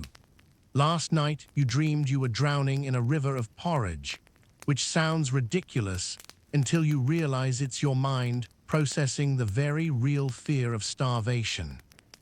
Your wife dreams of giving birth to wolves, your son dreams of fighting frost giants, and your mother claims she doesn't dream at all anymore, though her nighttime moaning suggests otherwise. The recurring nightmares follow seasonal patterns. In early winter, you dream of running out of firewood, watching your family slowly turn blue while you frantically try to burn furniture, clothing, anything. By midwinter, the dreams shift to food, tables groaning with impossible feasts that turn to ash in your mouth, or worse, watching your children beg for bread you don't have. Late winter brings dreams of never-ending cold, where spring never comes and you're trapped forever in February, counting your remaining turnips like a miser counts coins. Sleep paralysis takes on supernatural significance when you wake unable to move, convinced a demon sits on your chest, stealing your breath. The priest says it's punishment for sin, your grandmother says it's elves testing your faith, but you suspect it's just your body conserving energy by refusing to properly wake up in the killing cold. The sensation of being pressed down, crushed by invisible weight, happens most on the coldest nights when your body is working hardest just to maintain basic temperature. Here's what scholars still debate about medieval sleep, the two-sleep system. You naturally wake after about 4 hours, spend an hour or two awake, tending fire, checking family, sometimes engaging in quiet conversation or intimacy, then sleep another 3 to 4 hours until dawn. This isn't insomnia, it's the natural pattern when artificial light doesn't exist. During the wakeful period, you often experience a strange clarity, a dreamlike state where problems solve themselves and the boundary between sleeping and waking blurs. The children's nightmares require careful management. Your daughter dreams of the pig slaughter, recreating the squeals so accurately it raises goosebumps. Your son dreams of the old woman who froze to death last winter, found sitting upright in her hut like she was waiting for spring. The baby doesn't have words for dreams yet, but sometimes cries with a particular terror that suggests visions darker than simple hunger. You combat these with stories of summer, describing warmth so vividly they can almost feel it, painting word pictures of green fields and flowing water until the nightmares retreat. Your anxiety dreams revolve around fire management. You dream of the hearth going cold, waking in panic to check coals that are actually fine. You dream of the roof catching fire, sending your family fleeing into snow where wolves wait with patient yellow eyes. The worst dreams are the subtle ones, where everything seems fine but there's one family member missing, and you search increasingly frantically until you wake gasping, immediately counting heads in the darkness. The phenomenon of shared dreams puzzles everyone.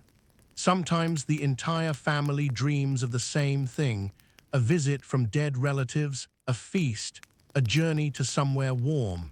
You wake details, finding impossible synchronicities. Your wife dreamed of your deceased father wearing blue. You dreamed the same, though you never discussed it. The children sometimes wake simultaneously, claiming the same figure visited their dreams. The priest warns against discussing such dreams, suggesting they might be demonic, but you wonder if extreme cold and proximity somehow synchronize sleeping minds. Winter dreams carry prophetic weight in village culture. Dream of ravens and death approaches. Dream of white horses and snow will deepen. Dream of green shoots and you'll survive to spring. Your grandmother keeps a dream journal, not written since nobody writes, but a complex system of knots in thread that records significant dreams. She claims to predict weather changes, deaths, and births with uncanny accuracy, though skeptics note she's vague enough to claim success regardless of outcomes. The physical sensations in dreams intensify with cold. You feel dream warmth so acutely that waking becomes crushing disappointment. You taste dream food so vividly your stomach growls. The worst are dreams where you're warm, truly warm, soaking in summer sunshine, only to wake to ice forming on your breath. Sometimes you try to stay asleep, to sink back into the warm dream, but consciousness is like cold water. Once it splashes you, there's no going back. The morning dream interpretations become family entertainment. Your son's dream of flying obviously means he's growing too fast. Your wife's dream of teeth falling out means someone's lying or someone's pregnant, depending on who's interpreting. Your dream of the cow talking obviously means you need to check its feed for mold. Everyone has opinions, turning breakfast into amateur psychology sessions where dreams are dissected like entrails, searching for meaning in the chaos of cold, stressed minds. The pre-sleep anxiety period stretches longer as winter deepens. You lie awake calculating food supplies, wood consumption rates, counting days until spring. Your mind races through scenarios. What if the roof collapses? What if wolves get desperate enough to try the door? What if the cold goes deeper and literally freezes the blood in your veins? The transition to sleep requires elaborate mental rituals, counting backwards from 100, reciting memorized prayers, visualizing summer memories until finally, mercifully, unconsciousness takes you back to the dream world, where at least the terror comes with imagery. Dawn arrives like a reluctant visitor, gray light seeping through cracks while you lie perfectly still, assessing who survived the night. The first sound is always your grandmother's rattling cough. She's made it through another one. Next comes the baby's hungry whimper, proof of life that floods you with relief you'll never admit to feeling. Your wife stirs, her hand automatically reaching for the infant while still mostly asleep.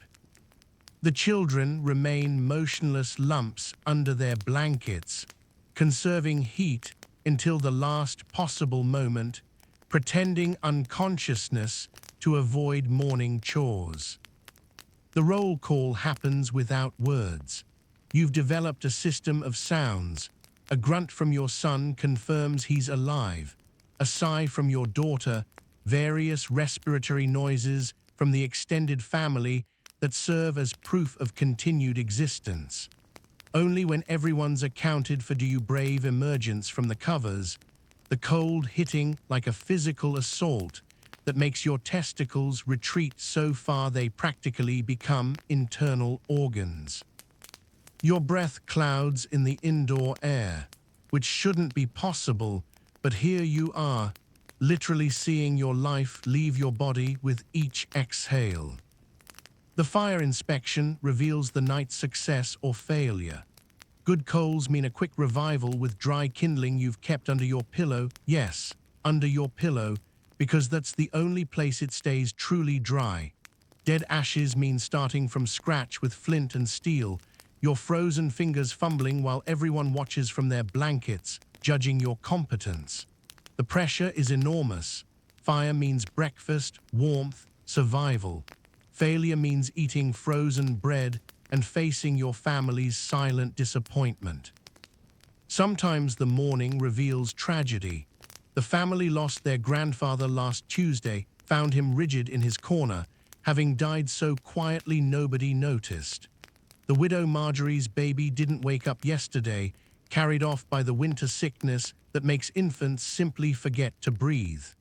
You check your own family more thoroughly now, looking for the telltale signs: blue lips, confusion, the sweet smell that sometimes precedes death. Everyone pretends it's casual observation, but everyone knows it's mortality inspection. The morning negotiations begin immediately. Who gets up first to tend the fire?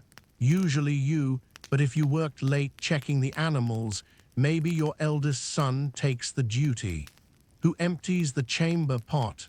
Whoever filled it last, unless they emptied it yesterday, in which case complex calculations of fairness begin. Who checks if the chickens survived? Your daughter, who has developed an emotional attachment to the birds that everyone mocks but secretly appreciates, since she notices immediately if one's sick. Here's what historians don't capture: the morning miracle sensation. Some mornings, despite everything, the cold, the hunger, the exhaustion, you wake feeling inexplicably grateful. Sunlight breaks through the clouds and illuminates ice crystals on your walls like diamonds. Your family is alive, whole together. The porridge is warm, the ale hasn't frozen, and nobody's coughing blood. These moments are rare but profound, making the suffering temporarily worthwhile. The morning medical assessment happens while everyone's still in bed. Your wife checks the baby's breathing, temperature. You examine the toddler's fingers and toes for frostbite. He's prone to kicking off covers and nearly lost a toe last winter. Grandmother gets checked for confusion, a sign her blood is thickening from cold. Everyone monitors everyone, a mutual surveillance system born from experience. The Coopers thought their son was just tired. Turned out his heart was failing from the strain of keeping warm. Breaking the ice becomes a morning ritual with its own ceremonies. Ice in the washing water, crack it with the designated ice stick. Ice in the cooking pot, chip it out carefully to save the pot from cracking. Ice inside the window covering, leave it, it's additional insulation.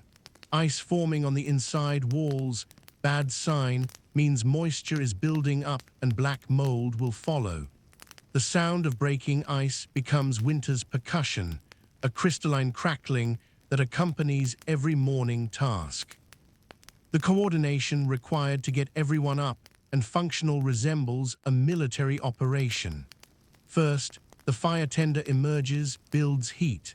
Next, the hardiest adult fetches fresh water from the barrel outside, a breath-holding sprint that leaves them gasping. Then parents rise, creating a warm buffer zone for children to dress. Finally, the children emerge like grumpy caterpillars from their blanket cocoons, complaining about everything while secretly grateful their parents faced the cold first. Morning surprises await outside your door. Fresh snow might have blocked it entirely, excavation from inside. Animal tracks reveal nighttime visitors, hopefully deer, possibly wolves, occasionally human footprints that shouldn't be there. Once, you open the door to find a frozen corpse, a traveling merchant who almost made it to shelter. The village buried him in the spring when the ground thawed, his possessions distributed among families who needed them more than he did. The morning food distribution follows strict hierarchy. Children and nursing mothers first, getting the warmest portion with the most fat. Working adults next, needing energy for wood cutting and animal care. Elderly last, unless they're sick, which moves them up the priority list. Everyone pretends it's random, but everyone knows the system. Your grandmother jokes she's saving her appetite for spring, but you've seen her slip her portion to the children when she thinks nobody's looking. Special occasions transform your winter sleeping arrangements into something almost festive. If festive can describe huddling for warmth, while slightly drunk on stronger than usual ale. Christmas Eve means everyone stays up past sunset, until maybe 7 o'clock, wild by winter standards, singing songs that echo off frozen walls while the fire burns dangerously high with wood you really can't spare, but tradition demands. The sleeping platform becomes even more crowded as neighbors whose fires have died accidentally arrive, carrying blankets and children and mysterious bundles that might contain food to share or might just be their possessions in case they never go home again. The feast days require complex sleeping reorganization. When the priest visits for Candlemas, if he can make it through the snow, he gets the warmest spot, which means everyone else shifts toward the walls like some kind of human Tetris. Your eldest son sleeps in the barn with the animals, pretending it's an adventure rather than sacrifice. The unmarried adults segregate by gender to avoid scandal, though everyone knows young Thomas and the baker's daughter found privacy in the woodshed last Easter, and counting backward from her baby's birth confirms what everybody suspected. Wedding nights in winter create logistical nightmares. The young couple needs privacy, but where? Not the barn, they'll freeze. Not the main sleeping platform, that's just awkward for everyone.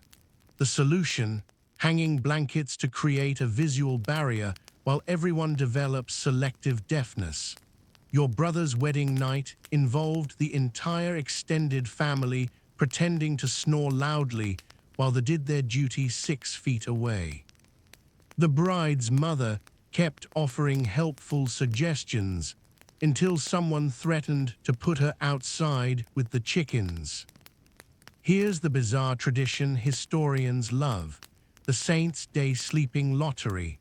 On certain holy days, families draw lots to determine sleeping positions, supposedly letting God decide who gets warmth.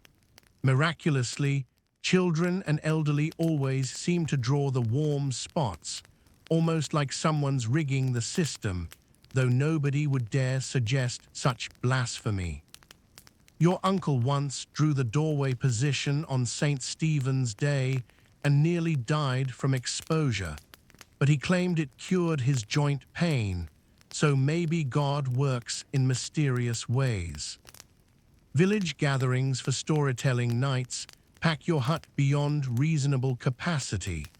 20 people might squeeze into a space meant for 6, body heat replacing firewood as the primary warming method. The sleeping arrangements afterward resemble battlefield casualties, bodies wherever they fell asleep, children piled like cordwood, adults sitting upright against walls because lying down requires space that doesn't exist. You wake with someone's grandfather drooling on your shoulder and someone's toddler using your stomach as a pillow.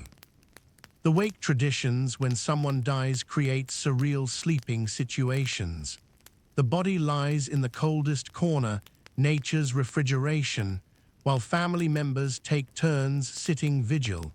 Nobody actually stays awake all night despite intentions, leading to guilty morning confessions about who dozed off during their watch. The corpse doesn't care, but the living need their rituals. After the ground thaws enough for burial, that corner becomes avoided sleeping territory for months. Like death, might be contagious through proximity. Harvest feast memories warm winter nights when you're rationing the last turnips. Remember when everyone slept outside under the stars, too full of fresh bread and new ale to care about propriety. Remember young dancing until she collapsed in the hay, skirts hiked up scandalously high. Those memories become bedtime stories, edited for young ears but warming hearts with reminders that winter ends, abundance returns, and you'll sleep again without 3 layers of clothing. Birth nights rearrange everything. The midwife needs space to work, hot water, light from precious candles. Men and children evacuate to neighbors' homes or the barn, creating refugee situations where your hospitality gets tested. You might suddenly house 6 neighbor children whose mother is, turning your sleeping platform into a refugee camp of confused, frightened kids who wet themselves from anxiety. Meanwhile, the woman's screams echo across the frozen village, reminding everyone that creating life in winter risks 2 deaths instead of 1.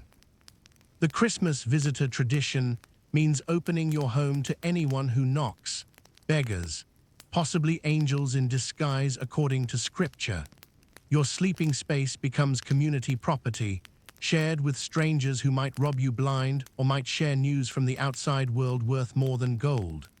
Last Christmas, a traveling minstrel paid for his corner of floor with songs from France, describing warmth and luxury none of you will ever experience, but which made the cold seem temporarily bearable. Festival Eve anticipation makes sleep impossible. Tomorrow is 12th night, when you'll eat the cake with the hidden bean, drink the strong ale, and pretend winter's broken even though February still lurks ahead. Children vibrate with excitement, repeatedly asking if it's morning yet. Adults lie awake calculating whether the celebration food expenditure will leave enough to reach spring.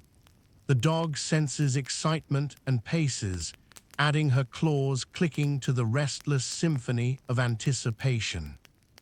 The morning after celebrations brings communal misery. Everyone's eaten too much, drunk too much, slept too little. The fire died while everyone was unconscious, leaving frost on interior walls. Someone vomited in the corner, nobody admits who. Children cry from exhaustion and sugar crashes. The normal sleeping arrangement seems luxurious compared to last night's chaos. You spend the entire next day recovering, wondering if celebration is worth the disruption, knowing you'll do it again because these breaks in winter's monotony keep everyone sane. Regional variations in winter sleeping reveal ingenious adaptations you'd never imagine unless you'd traveled, which you haven't, because walking more than 3 villages away might mean freezing to death on the road. But merchants tell tales, and your cousin married a man from the Northern Territories, and slowly you've pieced together that everyone's suffering differently but creatively. The Scots, apparently, have developed something called a box bed, essentially a wooden closet with a mattress inside, doors that close to trap heat. It sounds like voluntary coffin sleeping, but reportedly works better than your open platform system.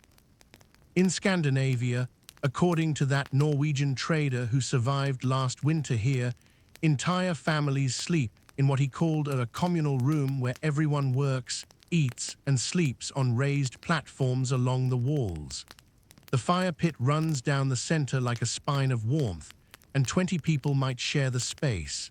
He claimed they stay warmer through body heat multiplication, though the smell, he admitted with remarkable understatement, takes adjustment.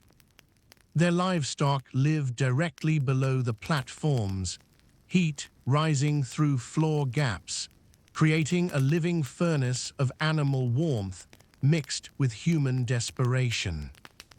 The mountain folk have gone underground, literally. They dig sleeping chambers into hillsides, creating earth-insulated caves that maintain steady temperatures. Your brother-in-law visited such a dwelling while trading wool and described entering through a tunnel so low you crawl, emerging into a dark womb of surprising warmth. The earth walls sweat condensation that freezes into ice sheets by morning, but the temperature never drops below survival level.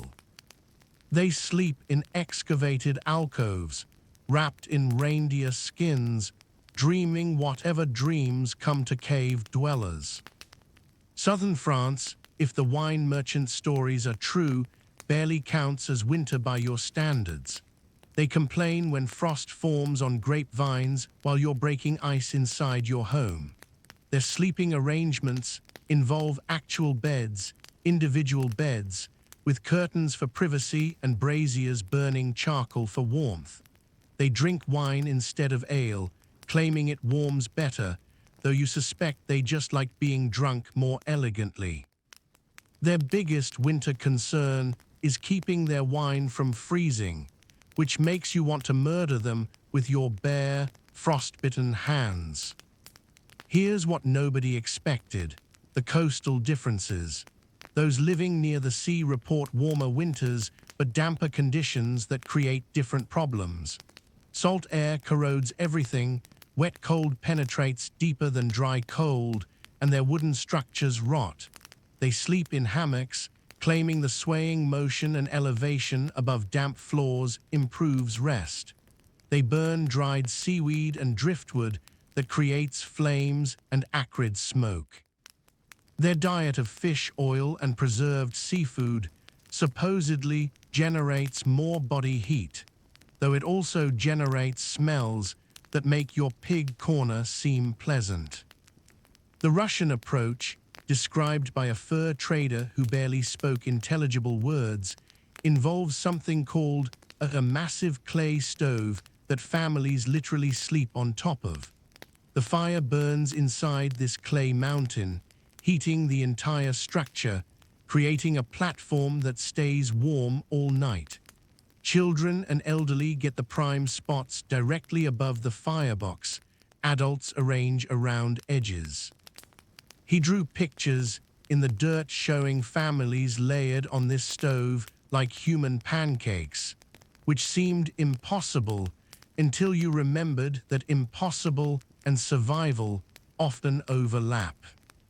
Germanic regions developed the bed cupboards built into walls with doors or curtains that close, creating tiny heat chambers.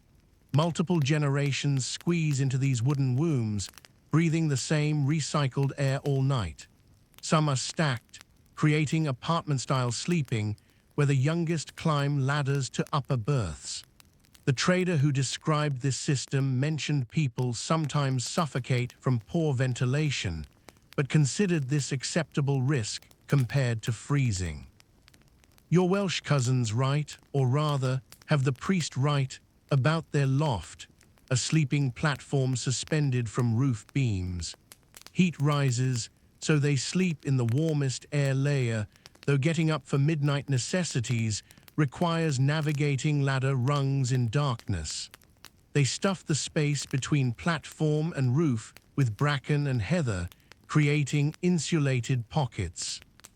During gatherings, they can fit 15 people on a platform meant for 6, though someone occasionally falls off, adding excitement to winter nights.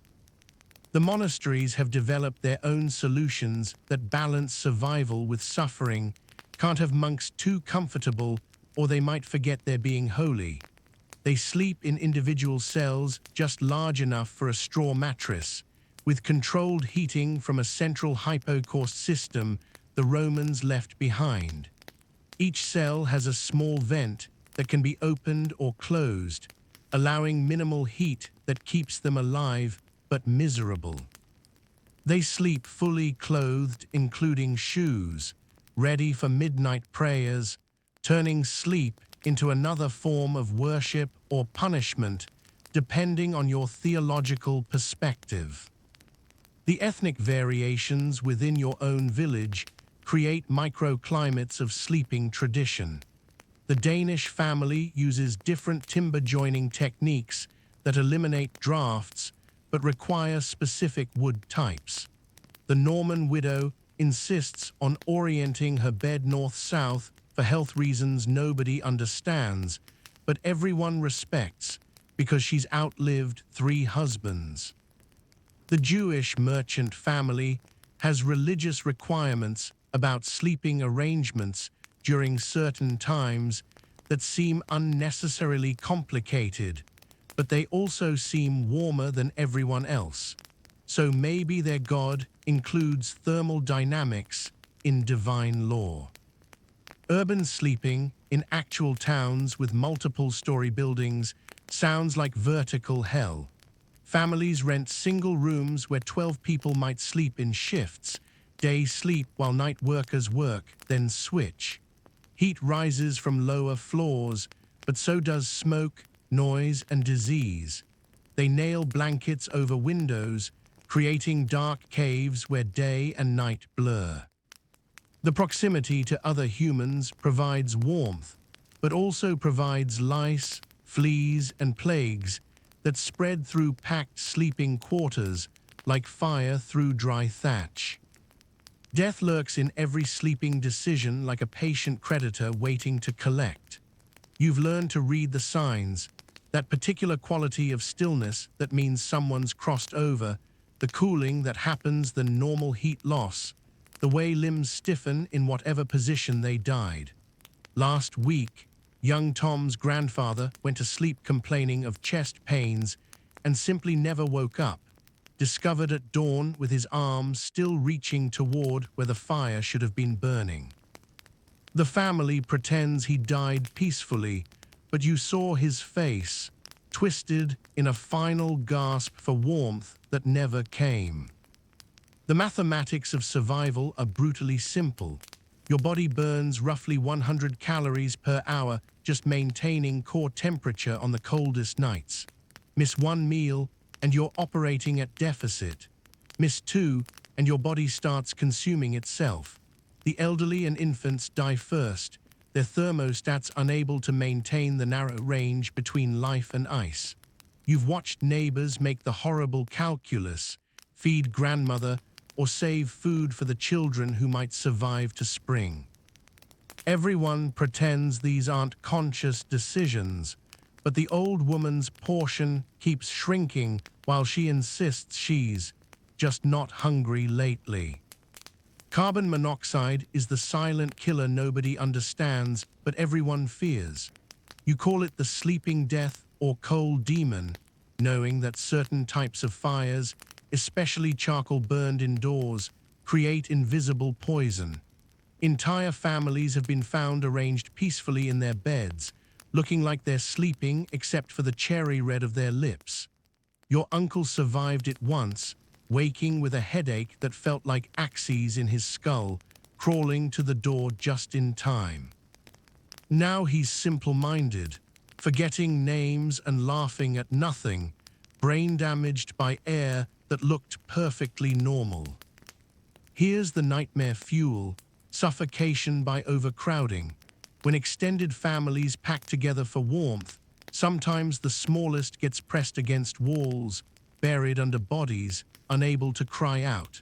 The Millers lost their youngest that way, found her wedged between her sleeping father and the wall, accidentally smothered by the very warmth meant to save her. Now everyone does head counts by touch throughout the night, fingers finding faces in darkness, confirming airways remain clear. Hypothermia creates its own horrible logic. First comes the shivering, violent, uncontrollable, burning calories you can't spare.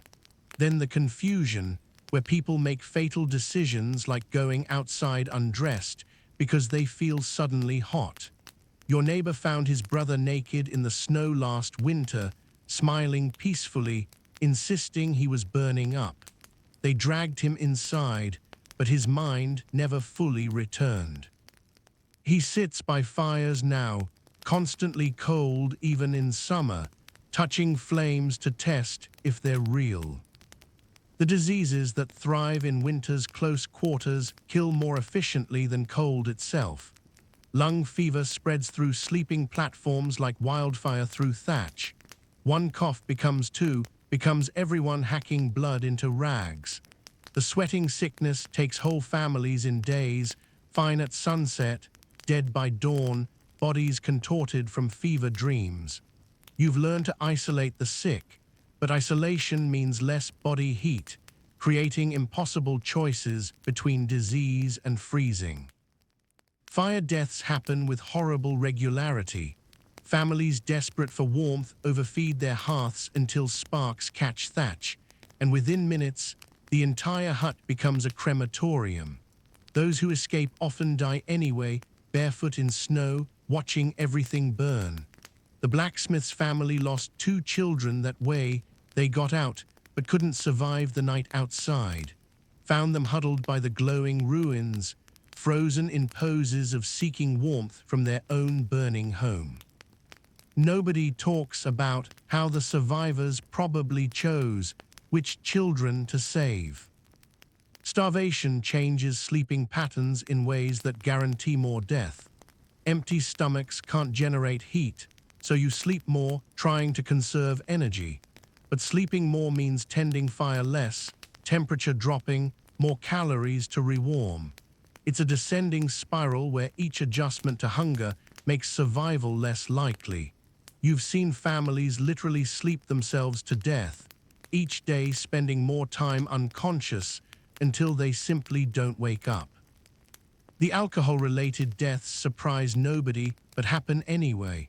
Men drink for warmth, feel temporarily heated, then pass out wherever they fall. Your cousin died face down in a puddle that froze around his head. The baker drowned in 3 inches of his own vomit that froze before anyone found him. Alcohol dilates blood vessels, creating false warmth while actually accelerating heat loss. But knowing this doesn't stop people from choosing drunk death over sober suffering. Infant mortality reaches peaks that would horrify modern parents but seem normal to you. Of 10 Barbies born, maybe 6 reach their first birthday, 3 make it to 5. Winter Barbies fare worst, born into cold, fed by mothers weakened by poor diet, sleeping in conditions that would kill healthy adults.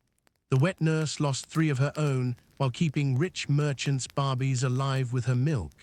She doesn't cry anymore, just counts coins and stares at walls. The cruel irony of clothing deaths. Wearing too much can kill as surely as too little. Sweat-soaked clothes freeze, creating ice armor that sucks heat the naked skin. Your brother nearly died learning this, working hard cutting wood, sweating through layers, then stopping to rest. Within minutes, his clothes became rigid ice, body temperature plummeting. You had to cut him free with knives, leaving him naked and hypothermic, gambling that dry cold was better than wet frozen fabric. The morning discovery protocols have become routine. Check family first, then neighbors if no smoke rises from their roof. Find bodies, determine if revival is possible. Sometimes people appear dead but warm up again, though usually brain damaged. Decide whether to report deaths immediately or wait for spring thaw when grave can be dug. Stack the deceased in the coldest outbuilding, a natural morgue that preserves them until proper burial. Mark another scratch on the winter death tally, wondering if your mark will be added before spring. Spring's arrival changes everything about sleep, like a miracle you'd stopped believing in, but desperately needed to witness. The first night you don't see your breath indoors feels like victory over death itself. Ice stops forming on interior walls, dripping instead into muddy puddles that somehow seem beautiful because they mean warmth is winning.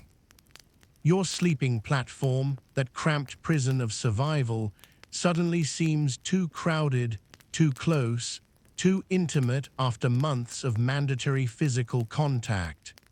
Family members start spreading out, reclaiming individual space with the enthusiasm of prisoners released from chains.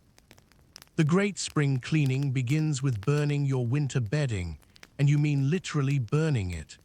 The straw mattress, now compressed into a thin mat of dust and despair, goes on the bonfire along with its population of lice, fleas, and things you don't want to identify. The smoke carries the smell of winter suffering, sweat, sickness, fear, and survival all mingling in a gray column that rises toward a sky that's actually blue again. You watch months of accumulated misery transform into ash, feeling lighter with each crackling flame.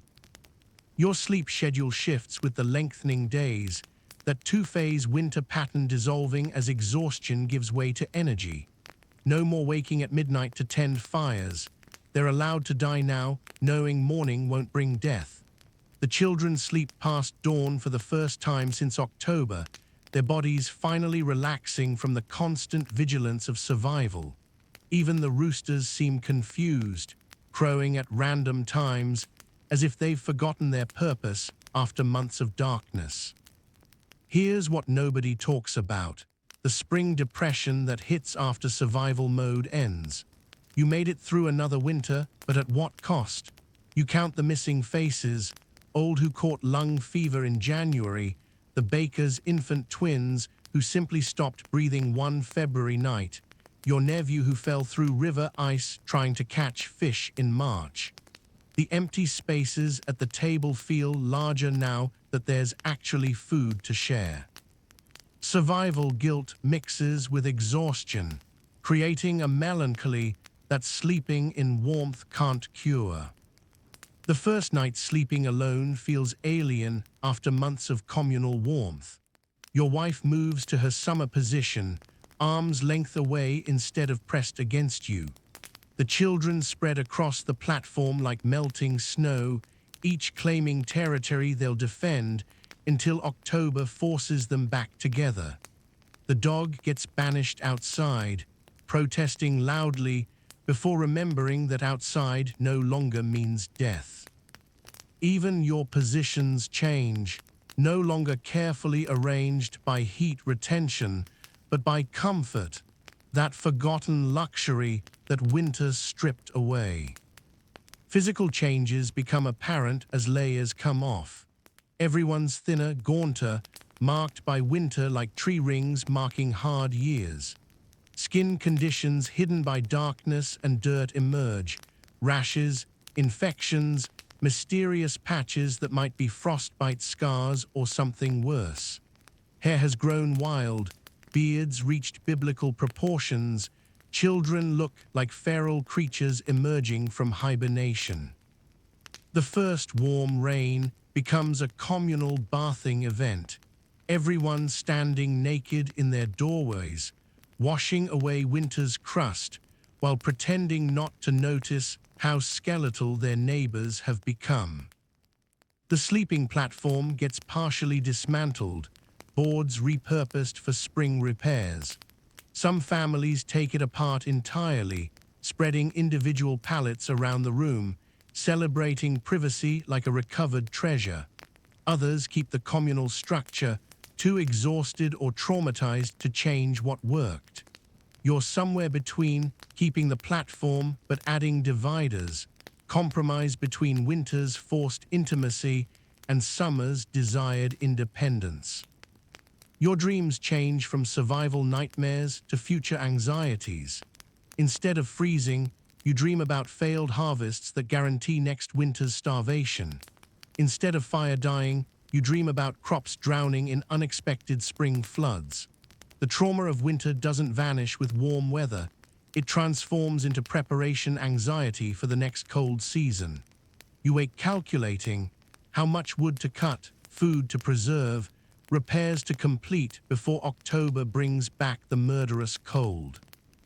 The animals readjust to outdoor living with various degrees of enthusiasm.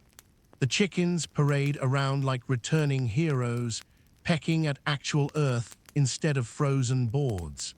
The pig refuses to leave its corner for 3 days, apparently developing Stockholm Syndrome with its winter prison. The cat pretends the whole thing never happened, maintaining dignity despite everyone remembering her desperate snuggling during the coldest nights.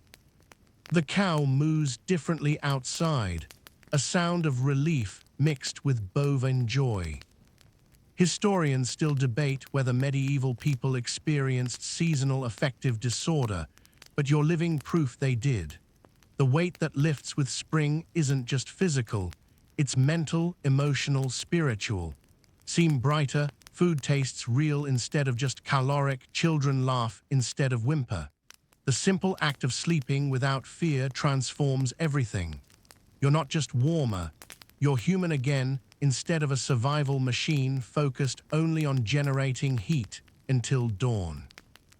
As you lie down for your first truly warm night, listening to spring rain instead of wind-driven snow, feeling air that caresses instead of cuts, you allow yourself the dangerous luxury of hope. Hope that this harvest will be better, that next winter will be milder, that maybe fewer will die. You know it's foolish. Winter always returns, always kills, always tests the boundaries of human endurance. But for tonight, just for tonight, you sleep peacefully, deeply, dreaming of nothing more threatening than tomorrow's. The first morning you wake naturally, not driven by cold or fear, but by actual restfulness ending, feels like rebirth. Sunlight streams through gaps that would have meant death 3 months ago, but now just bring golden warmth. Birds sing, actual birds, not just crows waiting for corpses. Children run outside barefoot, their parents not screaming warnings about frostbite.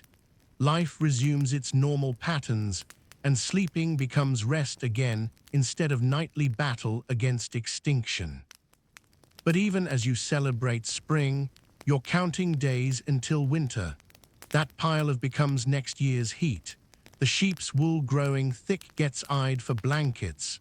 Every warm day is also one day closer to cold returning. You've survived one winter, but medieval life means facing this cycle forever, or at least until winter finally wins, as it eventually does for everyone. For now, though, for these precious warm months, you sleep without counting family members, without checking for breath, without fearing that tonight might be your last. You close your eyes and rest, truly rest, knowing that tomorrow the sun will rise and you will rise with it, warm and alive and grateful for both. As spring fully takes hold, your sleeping world completes its transformation. The desperation fades like morning frost, replaced by the ordinary exhaustion of agricultural life that seems luxurious compared to winter's deadly fatigue. You still check the children at night. Habit dies harder than winter, but now you're looking for normal childhood things, kicked off blankets that won't kill them, bad dreams about monsters instead of freezing, the simple rise and fall of breath that doesn't cloud white in frigid air. Your body slowly unwinds from its defensive crouch. Shoulders drop from their permanent position near your ears. Fists uncurl from their clenched sleeping position. Your jaw stops grinding through the night as if chewing through winter itself. Even your dreams relax, less about desperate searches for firewood, more about ordinary concerns like rain arriving at the right time for crops. The complete absence of death anxiety feels strange, like a missing tooth your tongue keeps finding. Summer sleeping arrangements seem impossibly decadent now. Children complain about space with even one sibling. Your wife suggests moving your bed closer to the window for air, the window, that frozen portal of death now invited to bring breezes. You'll spread out, claim individual spaces, sleep without touching anyone, wake without immediately counting survivors. These freedoms feel temporary, borrowed, unreal.